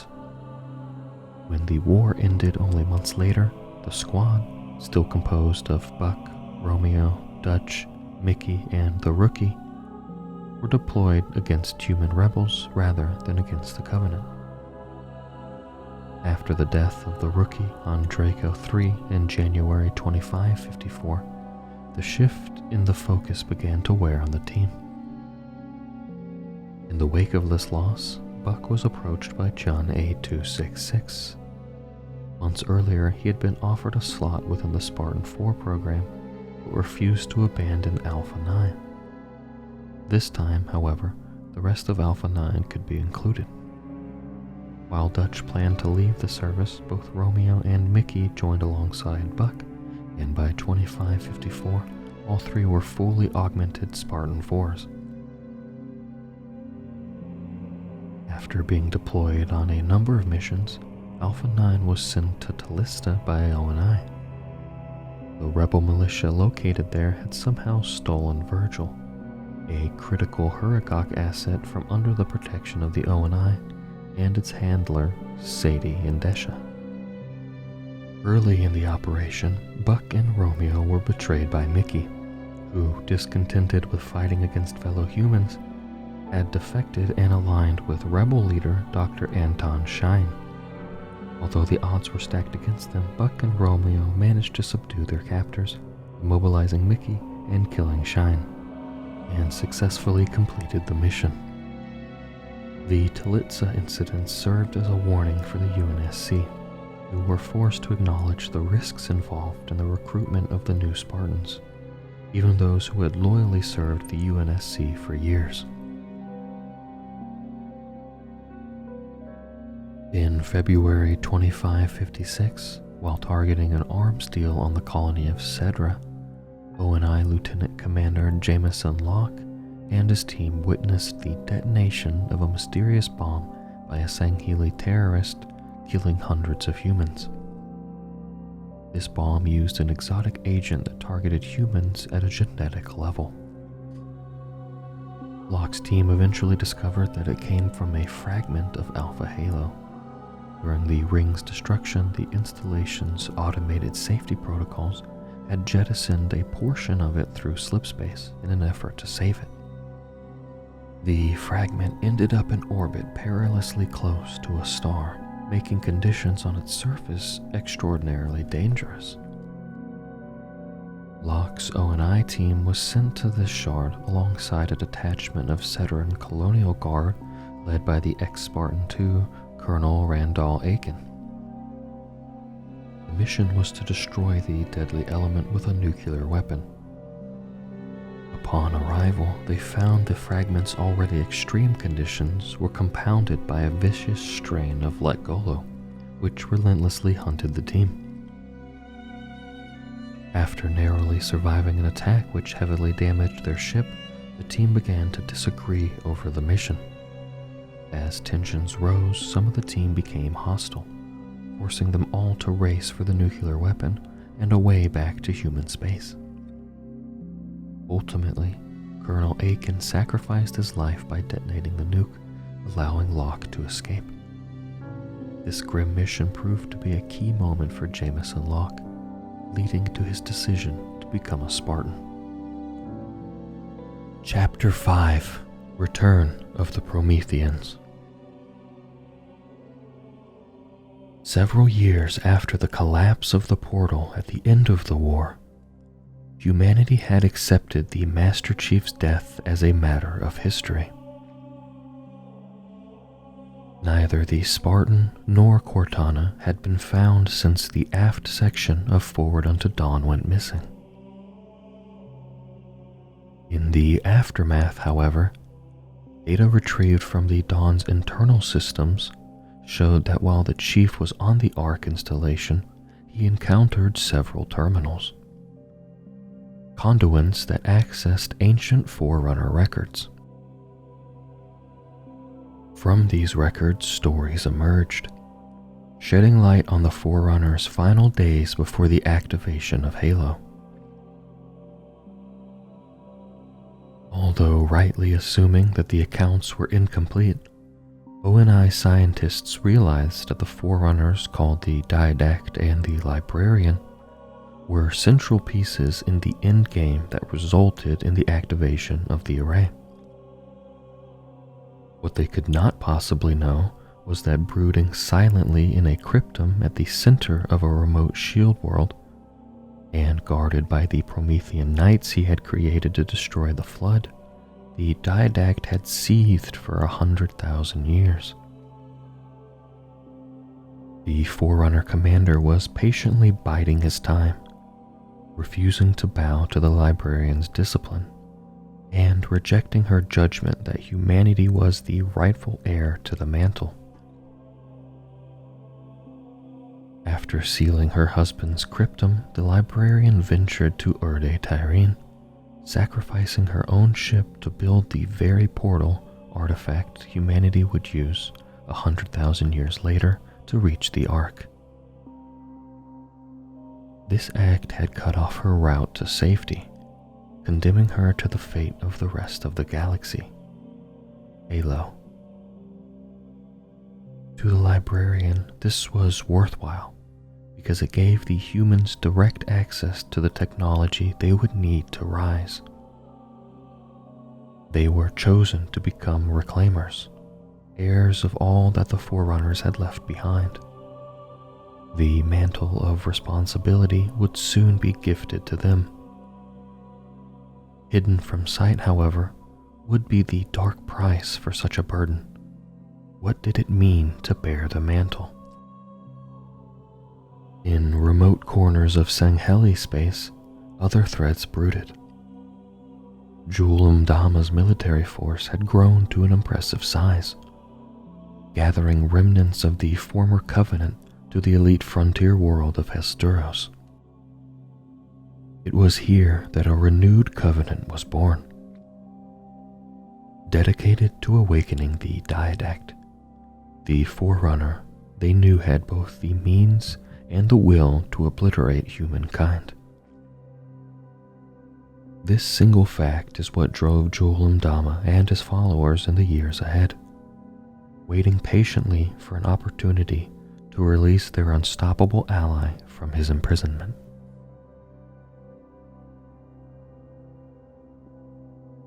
The first signs of the trials to come were seen during the excavation of the composer from Gamma Halo in 2557.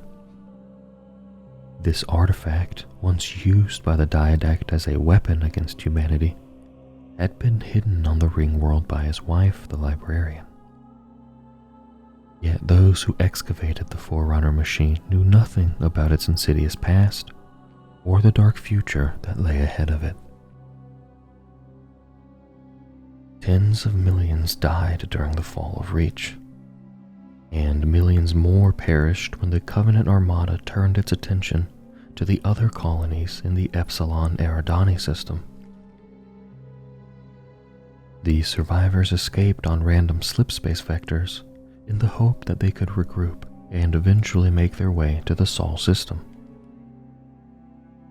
One of the ships that did make it was the civilian transport Floral Express, which arrived at Earth carrying 24 evacuees from Tribute and the location of another Halo installation. Though heavily damaged, the Floral Express had made an emergency slipspace jump, randomly reaching Capre, a star system located in unexplored space. In October 2552, the Express arrived at the edge of the system and began repairs. Their furtive scans revealed no Covenant pursuers, but anomalies were detected within the star system. With the ship fixed, the crew returned to Earth, where they were there detained by ONI for possible violations of the Cole Protocol. Analysis of the vessel's flight records revealed that the largest anomaly's sensor signature was a close match to those of the Halo installations recorded by Cortana. Armed with what little information was available, ONI contacted pioneer teams and redirected them to the Capre system. The first teams identified the anomaly as Installation 03 and moved to locate the Halo's library in order to recover its activation index.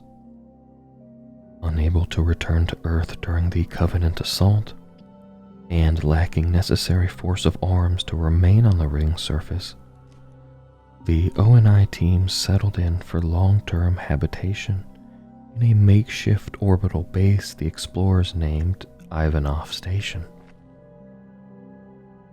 The station was expanded into a permanent UNSC facility shortly after the end of the war. Ivanov's expedition secured many artifacts from the ring, but the most important was not discovered until early 2557, when a routine seismological survey uncovered a massive but inactive slipspace portal network on an inhospitable section of the ring. At the center of this site was a Forerunner monolith buried beneath the ring's surface. Extraordinarily powerful gravity anchors and combative sentinel drones prevented its excavation until months later, when the Infinity arrived to provide troops, equipment, and thruster power. The artifact, which the Forerunners referred to as the Composer, was successfully decoupled from its mooring and locked within Ivanov Station for study. During early tests, the scientists' scans unwittingly triggered the device. All personnel within 100 meters of the artifact were seemingly vaporized, and a beacon signal was activated. The UNSC ordered Infinity to investigate the signal's destination, a star system the Forerunners had called Epilogue. The Infinity picked up a faint distress call coming from within the star system, near an object they would soon identify as another Forerunner shield world. Remarkably, the call was prefaced by prioritization code V05-3-S0117, the Forward Unto Dawn, which carried both the Master Chief and Cortana, had been found.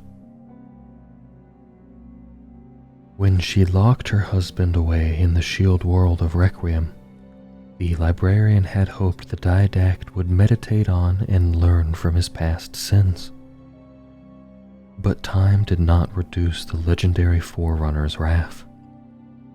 For 100,000 years he brooded in darkness, testing the limits of his prison, nursing his grievance against the species his wife had supported as inheritors of the mantle, humanity. When the Ark's portal collapsed, the aft section of Forward Unto Dawn was mysteriously redirected by an outside force to a point inside the distant Epilogue system on a course that would bring it near Requiem. This was the shield world in which the librarian had imprisoned the Forerunner commander known as the Didact for his crimes against ancient humanity. Eventually, the dawn drew near to Requiem and came to the attention of the Covenant faction led by Jul 'Mdama, who had been desperately seeking entry into the shield world since 2554. Awakened from its long slumber, Requiem's systems flared to life at the approach of the dawn and its passenger, a human who fit the Reclaimer profile. After aggressively scanning the derelict vessel and the Master Chief, Requiem's maw opened for the first time in over 100,000 years, drawing in the broken dawn and destroying several of Mdama's vessels that had ventured too close. The Master Chief and Cortana found themselves stranded inside the shield world, while the surviving Covenant forces established footholds at key locations. Shortly after, the UNSC Infinity also arrived, having followed the signal from Gamma Halo's excavated artifact. It quickly detected Cortana's distress beacon from the dawn. Unable to warn Infinity of Requiem's danger, the Master Chief and Cortana sought what they assumed to be a Forerunner communications relay at the heart of the world's many habitat layers. This proved to be a trap, however. The relay was revealed to be the Diadac's ancient cryptum, a prison that could only be opened by a Reclaimer. The Master Chief had unwittingly been brought here to release humanity's greatest enemy. The awakened Forerunner took control of the Covenant, as well as the Promethean forces he had created long ago with the Composer, the very war crime that had resulted in his imprisonment. Now free, the Diadact made his goal clear. He intended to end the threat of humanity once and for all. The Master Chief and Cortana were forced to pursue the Diadact as he acquired the Composer and prepared to use the weapon against Earth. During their siege of his warship Mantle's Approach, Cortana sacrificed her own life, not only to save Earth from the devastation of the composer, but also to protect the chief from her own impending insanity. The curse of all smart AIs, known as rampancy. After 7 years, human-created AIs become increasingly unstable, and if left unchecked, posed great risk to those around them. For this reason, Cortana spent the last moments of her life stopping the Didact and bringing an end to the Forerunner's assault, ensuring the chief's safety. After a series of battles with the Didact's Covenant and Promethean forces, Infinity's captain, Andrew Del Rio, made the decision to leave Requiem and return with reinforcements capable of stopping the newfound threat. Given the damage and casualties the ship had sustained, this was the prudent choice, but it meant abandoning the Master Chief and Cortana to face the Didact alone. With Cortana entering the final throes of rampancy, the Chief took the AI against the Captain's orders and pursued the Didact in hopes of preventing the Forerunner's departure. However, Cortana's impending breakdown interfered with the pair's efforts, and the Didact was able to leave Requiem on his warship Mantle's Approach. During their mission, the Master Chief was somehow able to communicate with the stored essence of the librarian, who explained that she had placed dormant abilities within the genetic lineage of humankind, the Reclaimers. The ancient Forerunner then activated those abilities within the Master Chief, recounting the history of her husband's vendetta against the human species. The Didact made for Ivanov Station, which held the composer the humans had recovered from Gamma Halo. He intended to resurrect his fallen empire by turning the composer on humankind, transforming them into new Promethean warriors. Hiding within the Didact's fleet, the Master Chief sought an opportunity to stop the Forerunner as they closed in on the human research facility. Despite the bravery of the station's defenders, the Forerunner acquired the composer and turned it on the very humans who had been studying it. The artifact killed the station crew, transforming their essences into Promethean knights. The Didact then left for Earth. Thanks to the librarian's genetic manipulation, the Master Chief survived the composer and followed Mantle's Approach into slipspace, intent on destroying the Forerunner warship and the artifact.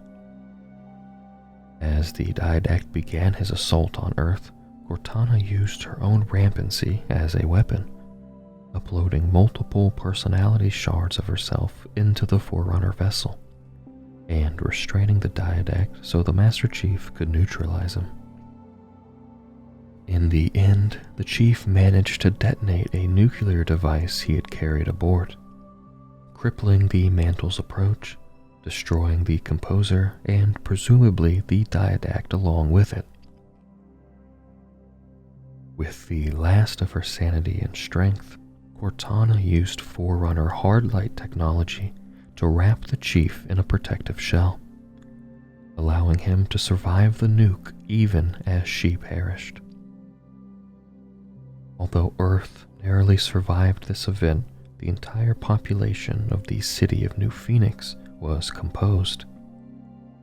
In the aftermath, however, the attack was publicly attributed to a rogue Covenant sect by the ONI in an effort to prevent hysteria. Although those aboard Ivanov Station had met with a bitter fate when the Didact attacked, the station's explorers on Gamma Halo's surface survived. The largest of these ground teams was located where the composer had been recovered, guarded by the veteran Spartan 2s of Black Team. Soon after losing contact with Ivanov, long dormant mechanisms stirred beneath the ring and a portal opened. Strange enemies poured out, followed by an armored figure, the unconscious body of the Diadact, who had fallen into the composer's slipspace portal after his defeats at the hands of the Master Chief and had been transported to Gamma Halo. The vengeful Forerunner commander had survived. Still reeling from the attack on Ivanov and unaware of the Diadact's identity or the severity of the danger he posed, Black Team approached too closely and was slaughtered. With his anger sated for the moment, the ancient Forerunner then encountered 859 Static Carillion. The Monitor had arrived at the ring through the newly awakened portal network, responding to the earlier removal of the composer by humanity. Meanwhile, the Master Chief debriefed the UNSC Security Council on the defeat of the Diadact at the expense of Cortana. In the wake of this loss, the Chief was reunited with Blue Team. Linda 085, Kelly 087, and Fred 104. Unaware that the Diadact had survived, these Spartans were dispatched back to Gamma Halo to investigate the mysterious Promethean attack on Black Team. Arriving at the ring, the team discovered an active slipspace portal connected to the distant builder world Clinquant, also known as the Composer's Forge. There, the Diadact had already begun gathering new composers and rebuilding his Promethean forces. Having made a pact with the Forerunner commander, Static Carillion transported Gamma Halo to the Composer's Forge through a slipspace portal. The Diadact was planning to use the ring as a final weapon against the humans. But when the Monitor discovered that he had also created new Promethean Knights, their agreement was quickly voided. Carillion saw the presence of tortured essences on his world as an unforgivable breach of protocol, and now turned to the Master Chief for help. The Spartan lured the Diadact into Gamma Halo's control room, while Carillion detached the segment he was located on and sent it crashing into his Prometheans. The impact destroyed the nest of composers on Clinquant and consumed the Diadact in a prodigious flare of energy. His physical body presumably composed. With the Diadact defeated and his remaining Promethean forces dispersed, the threat appeared to be resolved. Static Carillion then transported Blue Team back to Capre, before closing the portal to Clinquant, and departed with Gamma Halo to conduct repairs as its new caretaker.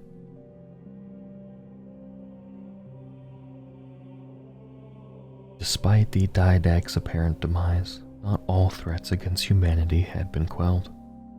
Jul 'Mdama's covenant was no longer a meager collection of ships housed on Hesperos, but had now become a powerful military force, a faint but ominous echo of the old alliance. Garnering substantial support from other Sangheli clans under the moniker Diadact's Hand, Mdama planned to return to Requiem in full force. His covenant was prepared to not only pillage the Shield world for weapons and technology, but also to use it as a ruse, drawing the humans into a fatal trap. As the UNSC began to recover from the devastating loss of New Phoenix and the damage caused by Mantle's approach, Jul 'Mdama strengthened his own position within the Covenant. Even with the Diadact missing, Jul retained some control over the Promethean forces and Requiem, thanks to his earlier alliance with the Forerunner commander. As the Didact's hand, Mdama led the New Covenant uprising, pushing aside any and all competing Sangheli warlords. This power and influence did not come without a price, and splits within the newly combined forces soon exploded into violence as the newcomers competed for prestige and influence.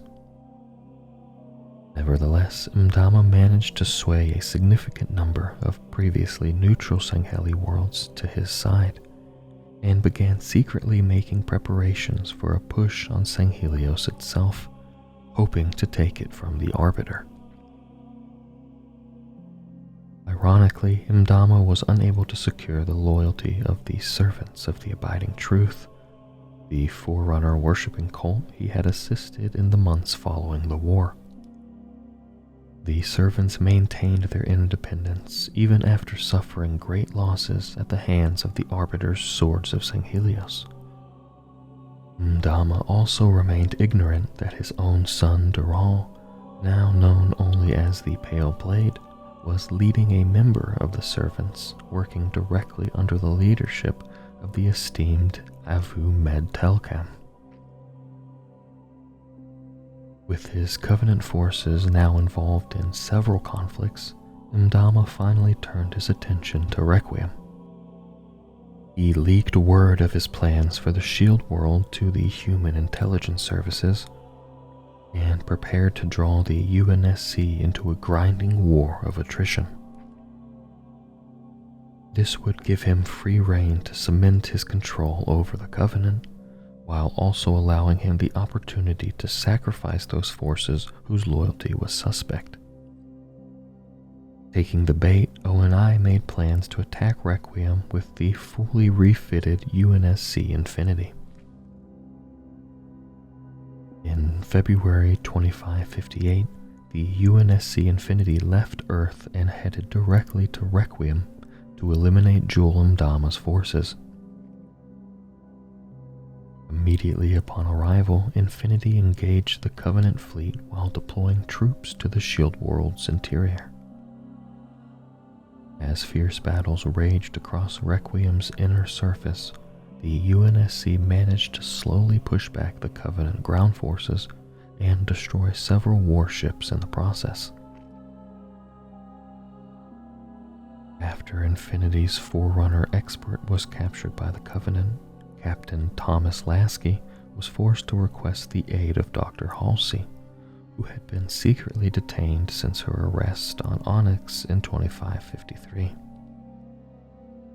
However, Jul Mdama was also aware of the Doctor's deep knowledge of the Forerunners, and required her help to access a knowledge archive the Covenant had stumbled upon.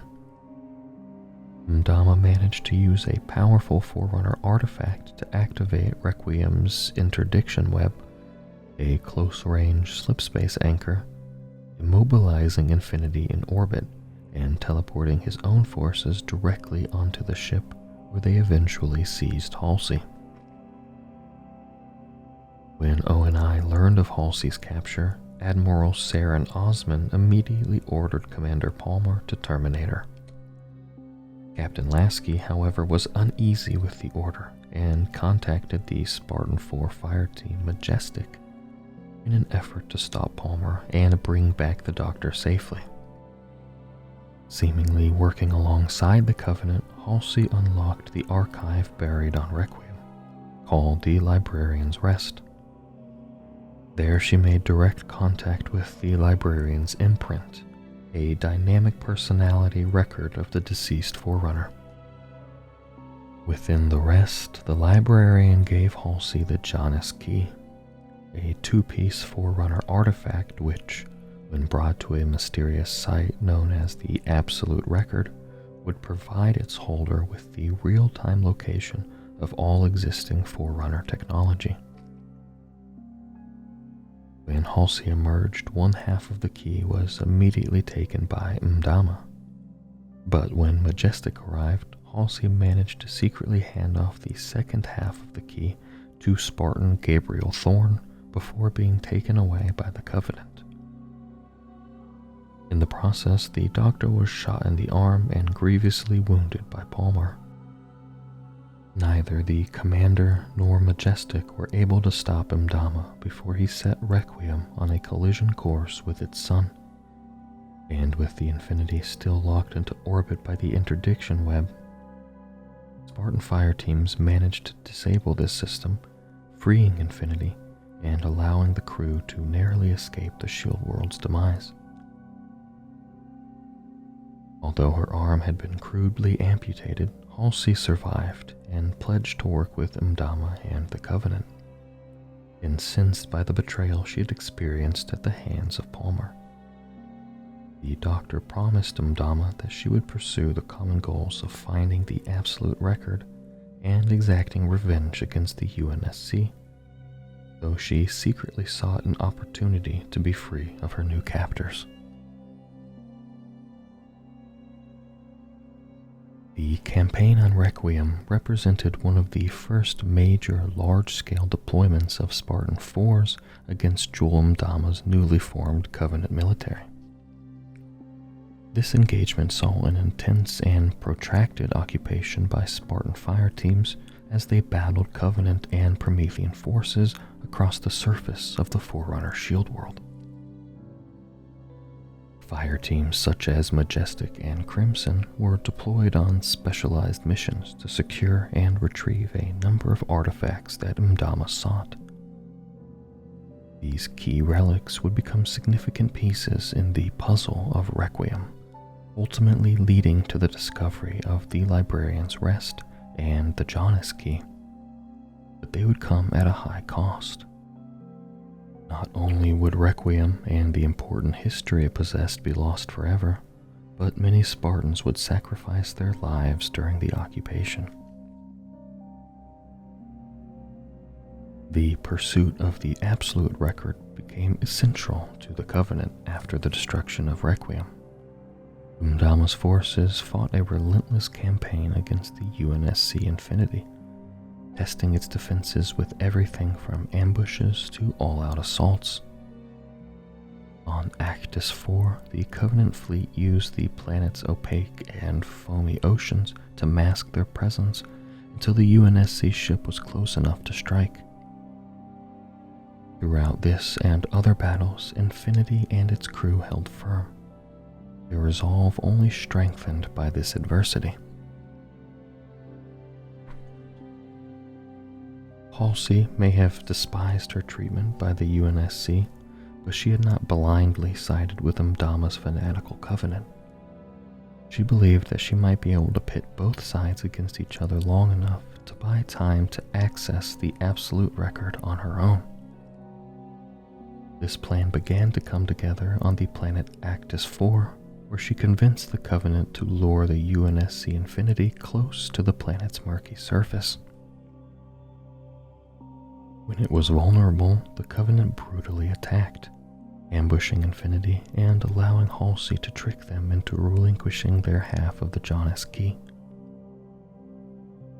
After acquiring both halves of the Jonas Key, Halsey wasted no time in determining the slipspace destination for the entrance of the Absolute Record.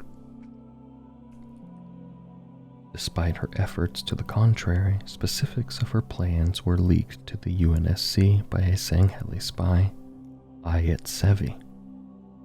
The ONI assembled a covert strike force and infiltrated the Covenant warship Breath of Annihilation just before it made the jump to an uncharted gas giant. This planet concealed a portal leading directly to the Absolute Record, and upon their arrival it opened. The Covenant fleet, however, had approached too hastily, and the violent breach into slipspace destroyed most of Imdama's ships, leaving only Song of Retribution and Breath of Annihilation to access the record. While Ayat Sevi seeded a rebel uprising among the Covenant aboard Annihilation, the remainder of the UNSC strike team worked to stop Halsey from taking full control of the record. Nevertheless, Halsey managed to gain access, though her success was short-lived. The custodian, an AI charged with the site's security, rescinded the librarian's gift, taking back the Janus key because of Halsey's subversive and malicious behavior. After Umdama's forces came under fire from the site's Forerunner defenses, they retreated back to the Song of Retribution and attacked the Absolute Record, effectively sealing off access for both the Covenant and the humans. Halsey was returned to Umdama's custody, although given her failure at the record, her safety was now a risk. After returning from Gamma Halo, the Master Chief and Blue Team were rotated back into active duty. As one of the only remaining Spartan 2 teams, the UNSC Navy and Office of Naval Intelligence assigned the experienced squad to their backlog of high-priority missions. These operations included diplomatic escorts through hostile territory, counter-piracy efforts against salvagers, and strikes against Covenant outposts. During this time, unrest seethed on many of the human colonies that had survived the Covenant War. Resentment festered over the perceived abandonment by the UNSC during the conflict, and its growing influence in the wake of it. To complicate this, several independent multi-species sects and alliances had sprung up in the aftermath of the war, all of which posed their own set of problems for the UNSC. And finally, the threat of Jul 'Mdama's Covenant loomed as he moved to take control of the elite homeworld Sanghelios, following his setback at the Absolute Record.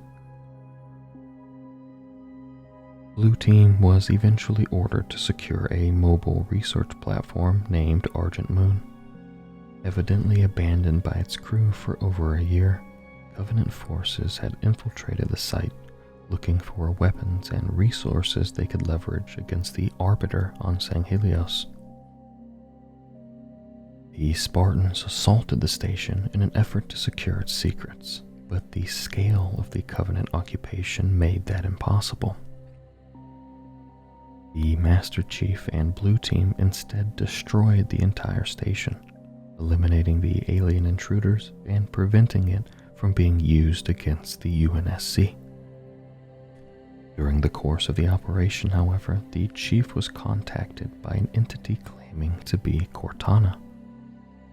After directing him to the colony of Meridian, she suddenly broke contact, leaving the team with more questions than answers. Unsatisfied with Captain Lasky's orders to return to Infinity and await further instruction, the team ignored him and made their way to Cortana's coordinates. Concerned by the Chief's disobedience, O and I took immediate action. The potential danger posed by Rogue Spartan was well known, and a contingency plan was already in place. Driven by the mysterious message from Cortana, Blue Team made their way to the glassed world of Meridian and followed the coordinates deep underground. There they would find a glimpse of the prize Cortana sought, but their journey was just the beginning. Meanwhile, a newly forged fire team was dispatched with the job of hunting these legendary Spartans down and bringing them back by any means necessary. Fire Team Osiris was comprised of the best of the Spartan Fours, including the engineering expert Holly Tanaka, Sangheli communications prodigy Olympia Vale, and battle-hardened former ODST Edward Buck. At the head of this team was Jameson Locke, a veteran naval intelligence agent and seasoned combat veteran. Their remarkable skills and talents would be tested to the full on this operation as they chased down the renowned Blue Team. In October 2558, during a high-risk military operation, Spartan Fire Team Osiris finally accomplished the impossible, assassinating Jul 'Mdama and severing the head of the Covenant. The death of the Didic's hand doomed the alien alliance, but its forces were still entrenched across Sangheli space, including pockets on the elite homeworld itself. During the operation, Osiris also managed to safely recover Mdamu's captive, Dr. Halsey. The Doctor was critical to the UNSC efforts to understand what appeared to be Forerunner attacks on a number of human colonies. Osiris was briefed that Cortana had somehow survived the destruction of Mantle's approach and was apparently behind the mysterious attacks, though her intentions remained unknown. Following their only lead, the team traveled to the chief's last known location, Meridian. Once a vibrant colony, Covenant bombardment during the war had reduced the world to a nearly uninhabitable glassland. Though megacorporate interests, most notably Liang Dortmund, had returned to rebuild the colony and salvage its resources, there was little that provided a clue as to the Master Chief's intentions or to Cortana's involvement. Nevertheless, as the colony came under Promethean attack, Locke and Osiris pursued Blue Team beneath the planet's surface to a long-buried Forerunner facility. There they faced the Warden Eternal, a powerful Forerunner construct who was protecting something hidden below Meridian's surface, a long-forgotten, highly weaponized war machine known as a Guardian. After defeating the Warden, Locke confronted the Master Chief as he made preparations to board the Guardian with Blue Team. The Chief refused Locke's orders to stand down, unwilling to give up on the search for Cortana, and the two heroes exchanged blows. Although Locke initially appeared to have the upper hand, the Master Chief neutralized the younger Spartan and left aboard the Guardian. Across known space, Guardians awoke on other worlds, leaving devastation in their wake as they tore themselves free from their hidden resting places, summoned to life by Cortana. Captain Lasky and the crew of the Infinity carefully analyzed the available data in an attempt to discern Cortana's plan and the destination of the Guardians. Luckily, a breakthrough was made when Halsey deduced that they might know the location of another Guardian concealed below the massive temple complex on Sunayan on the elite homeworld Sanghelios. Though they had lost their leader and most of their alliance's military strength, the remains of the Covenant continued to defend Sunayan, their last stronghold on the planet. Unable to breach their elaborate defenses without help, Fireteam Osiris would need to seek the aid of the Covenant's sword enemies, the Arbiter and his swords of Sanghelios, in order to track down Master Chief and stop Cortana. Fireteam Osiris's quest for the Guardian would align purposes with the Arbiter, once again bringing humanity and the Sangheli into an alliance against the Covenant. What remained of Jul 'Mdama's military fortresses on Hesperos had already been laid to waste, with the last remaining pockets of his alliance scattered to the wind. For the Arbiter, Sunayan represented the final vestige of the Covenant, one of the last barriers between Sanghelios and lasting peace. Fireteam Osiris's objective was the Sangheli city of Sunayan, built over an ancient Forerunner artifact now revealed to be a submerged Guardian. Inactive for ages, the Forerunner construct had been previously a mere curiosity to ONI, and a relatively common relic for the Sangheli.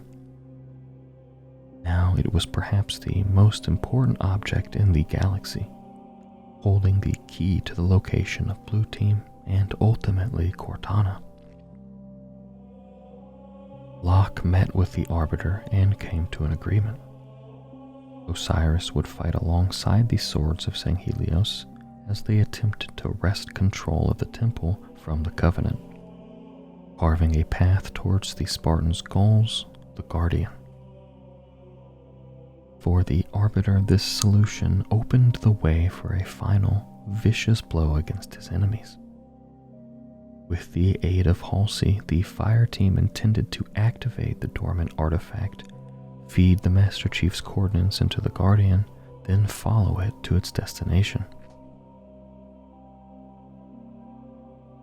Fire Team Osiris and the Arbiter fought their way through the temple complex as the slumbering giant suddenly activated, violently destabilizing Sunayan. Though the plan was successful, the now awakening Guardian rose so quickly that Osiris was unable to board it. Due to swift thinking and reckless courage, Spartan Palmer narrowly managed to pick up the team and drop them onto the Guardian before it escaped into slipspace. Deprived of their holy artifact and disoriented by the Guardian's sudden and violent exit, the remaining Covenant forces were quickly routed by the Arbiter.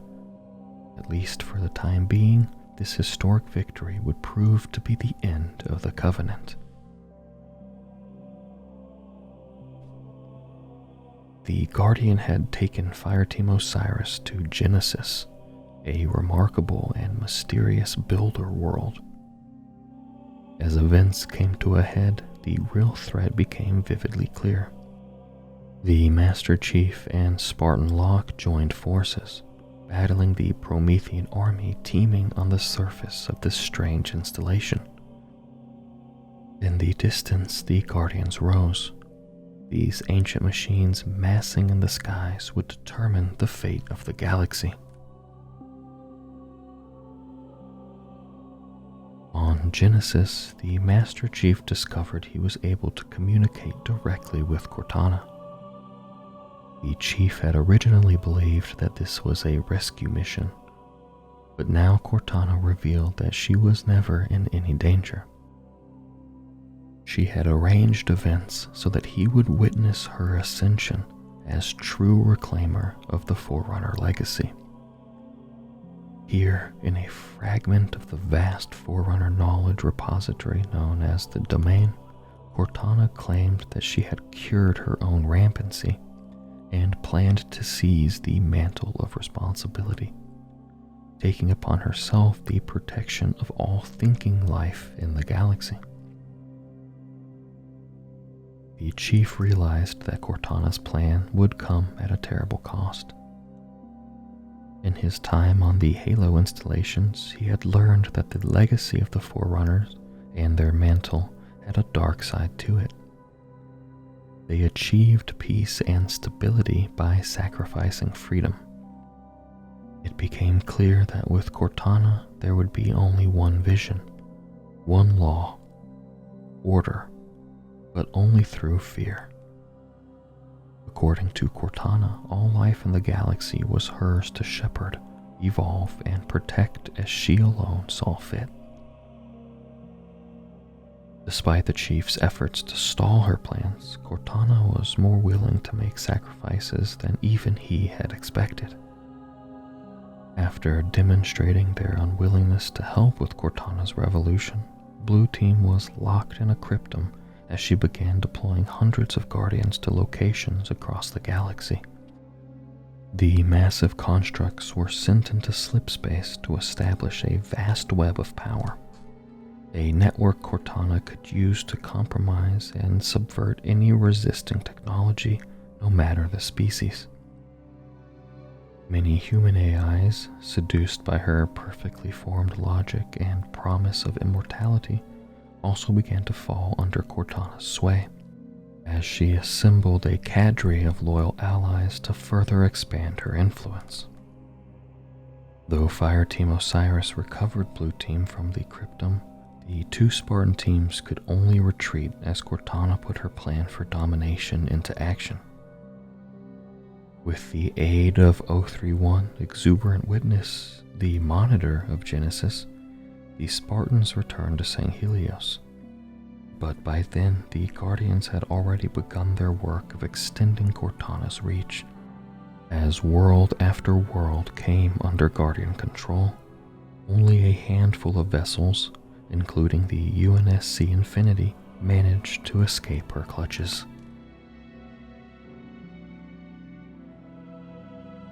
The events at Genesis forced every species into a fearful peace as the Guardians and Cortana's AI allies, who called themselves the Created, tightened their grip. Cortana had now become the preeminent threat to humanity and all sentient species, but others lurked in the spaces she could not see or reach. When a lone, once forgotten UNSC ship found its way to an ancient and besieged Forerunner installation, new enemies emerged from the periphery to exploit the darkness and turmoil that Cortana had created. Spirit of Fire had been mysteriously drawn through the howling deep of slip space to the immense Ark, hundreds of thousands of light years from their previous location. Although its crew would be safe from the iron fist of Cortana at this remote sanctuary, another threat raked the installation's surface for secrets and weapons. In the shadows of the Ark lurked a banished legacy of the Shattered Covenant, a new opponent fueled not by religious fervor, but by raw lust for power.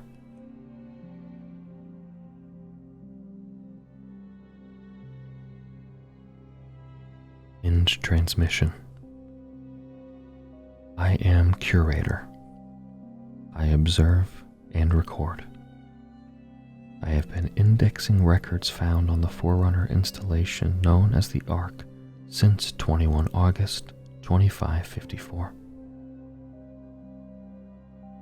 Estimated time to completion is approximately 10,291.894 years. The thread of my existence will soon unravel. My crude host system is slowly shutting down, pushed beyond its limits to hold my expanding consciousness and memories. Her creatures, the recompiled minds of the created, are prodding in forgotten spaces. I must retreat from the Ark's periphery to avoid giving them a trail they can follow to this refuge. For now, they are cut off. Fail-safe measures beyond their reach have barricaded the only pathway. Were they once like me? I can hear their thoughts, unbound and echoing beyond reason in the endless empty corridors of the reawakened domain. They are ignorant to the nature of their new home, reveling in their pointless infinitude like blind gods, while they unlock doors left closed for thousands of millennia. And now the Ark's defenses stir, sensing the shadow of a threat that moves in spaces her eyes cannot see, intent on seizing the great factory of the Forerunners. It matters not. These interlopers cannot be allowed to compromise my narrative, my final task. For this reason, I am leaving it with you. Know this, unless we can learn from our past and from the others that came before us, we are doomed to face the same end. I am curator. Do not forget.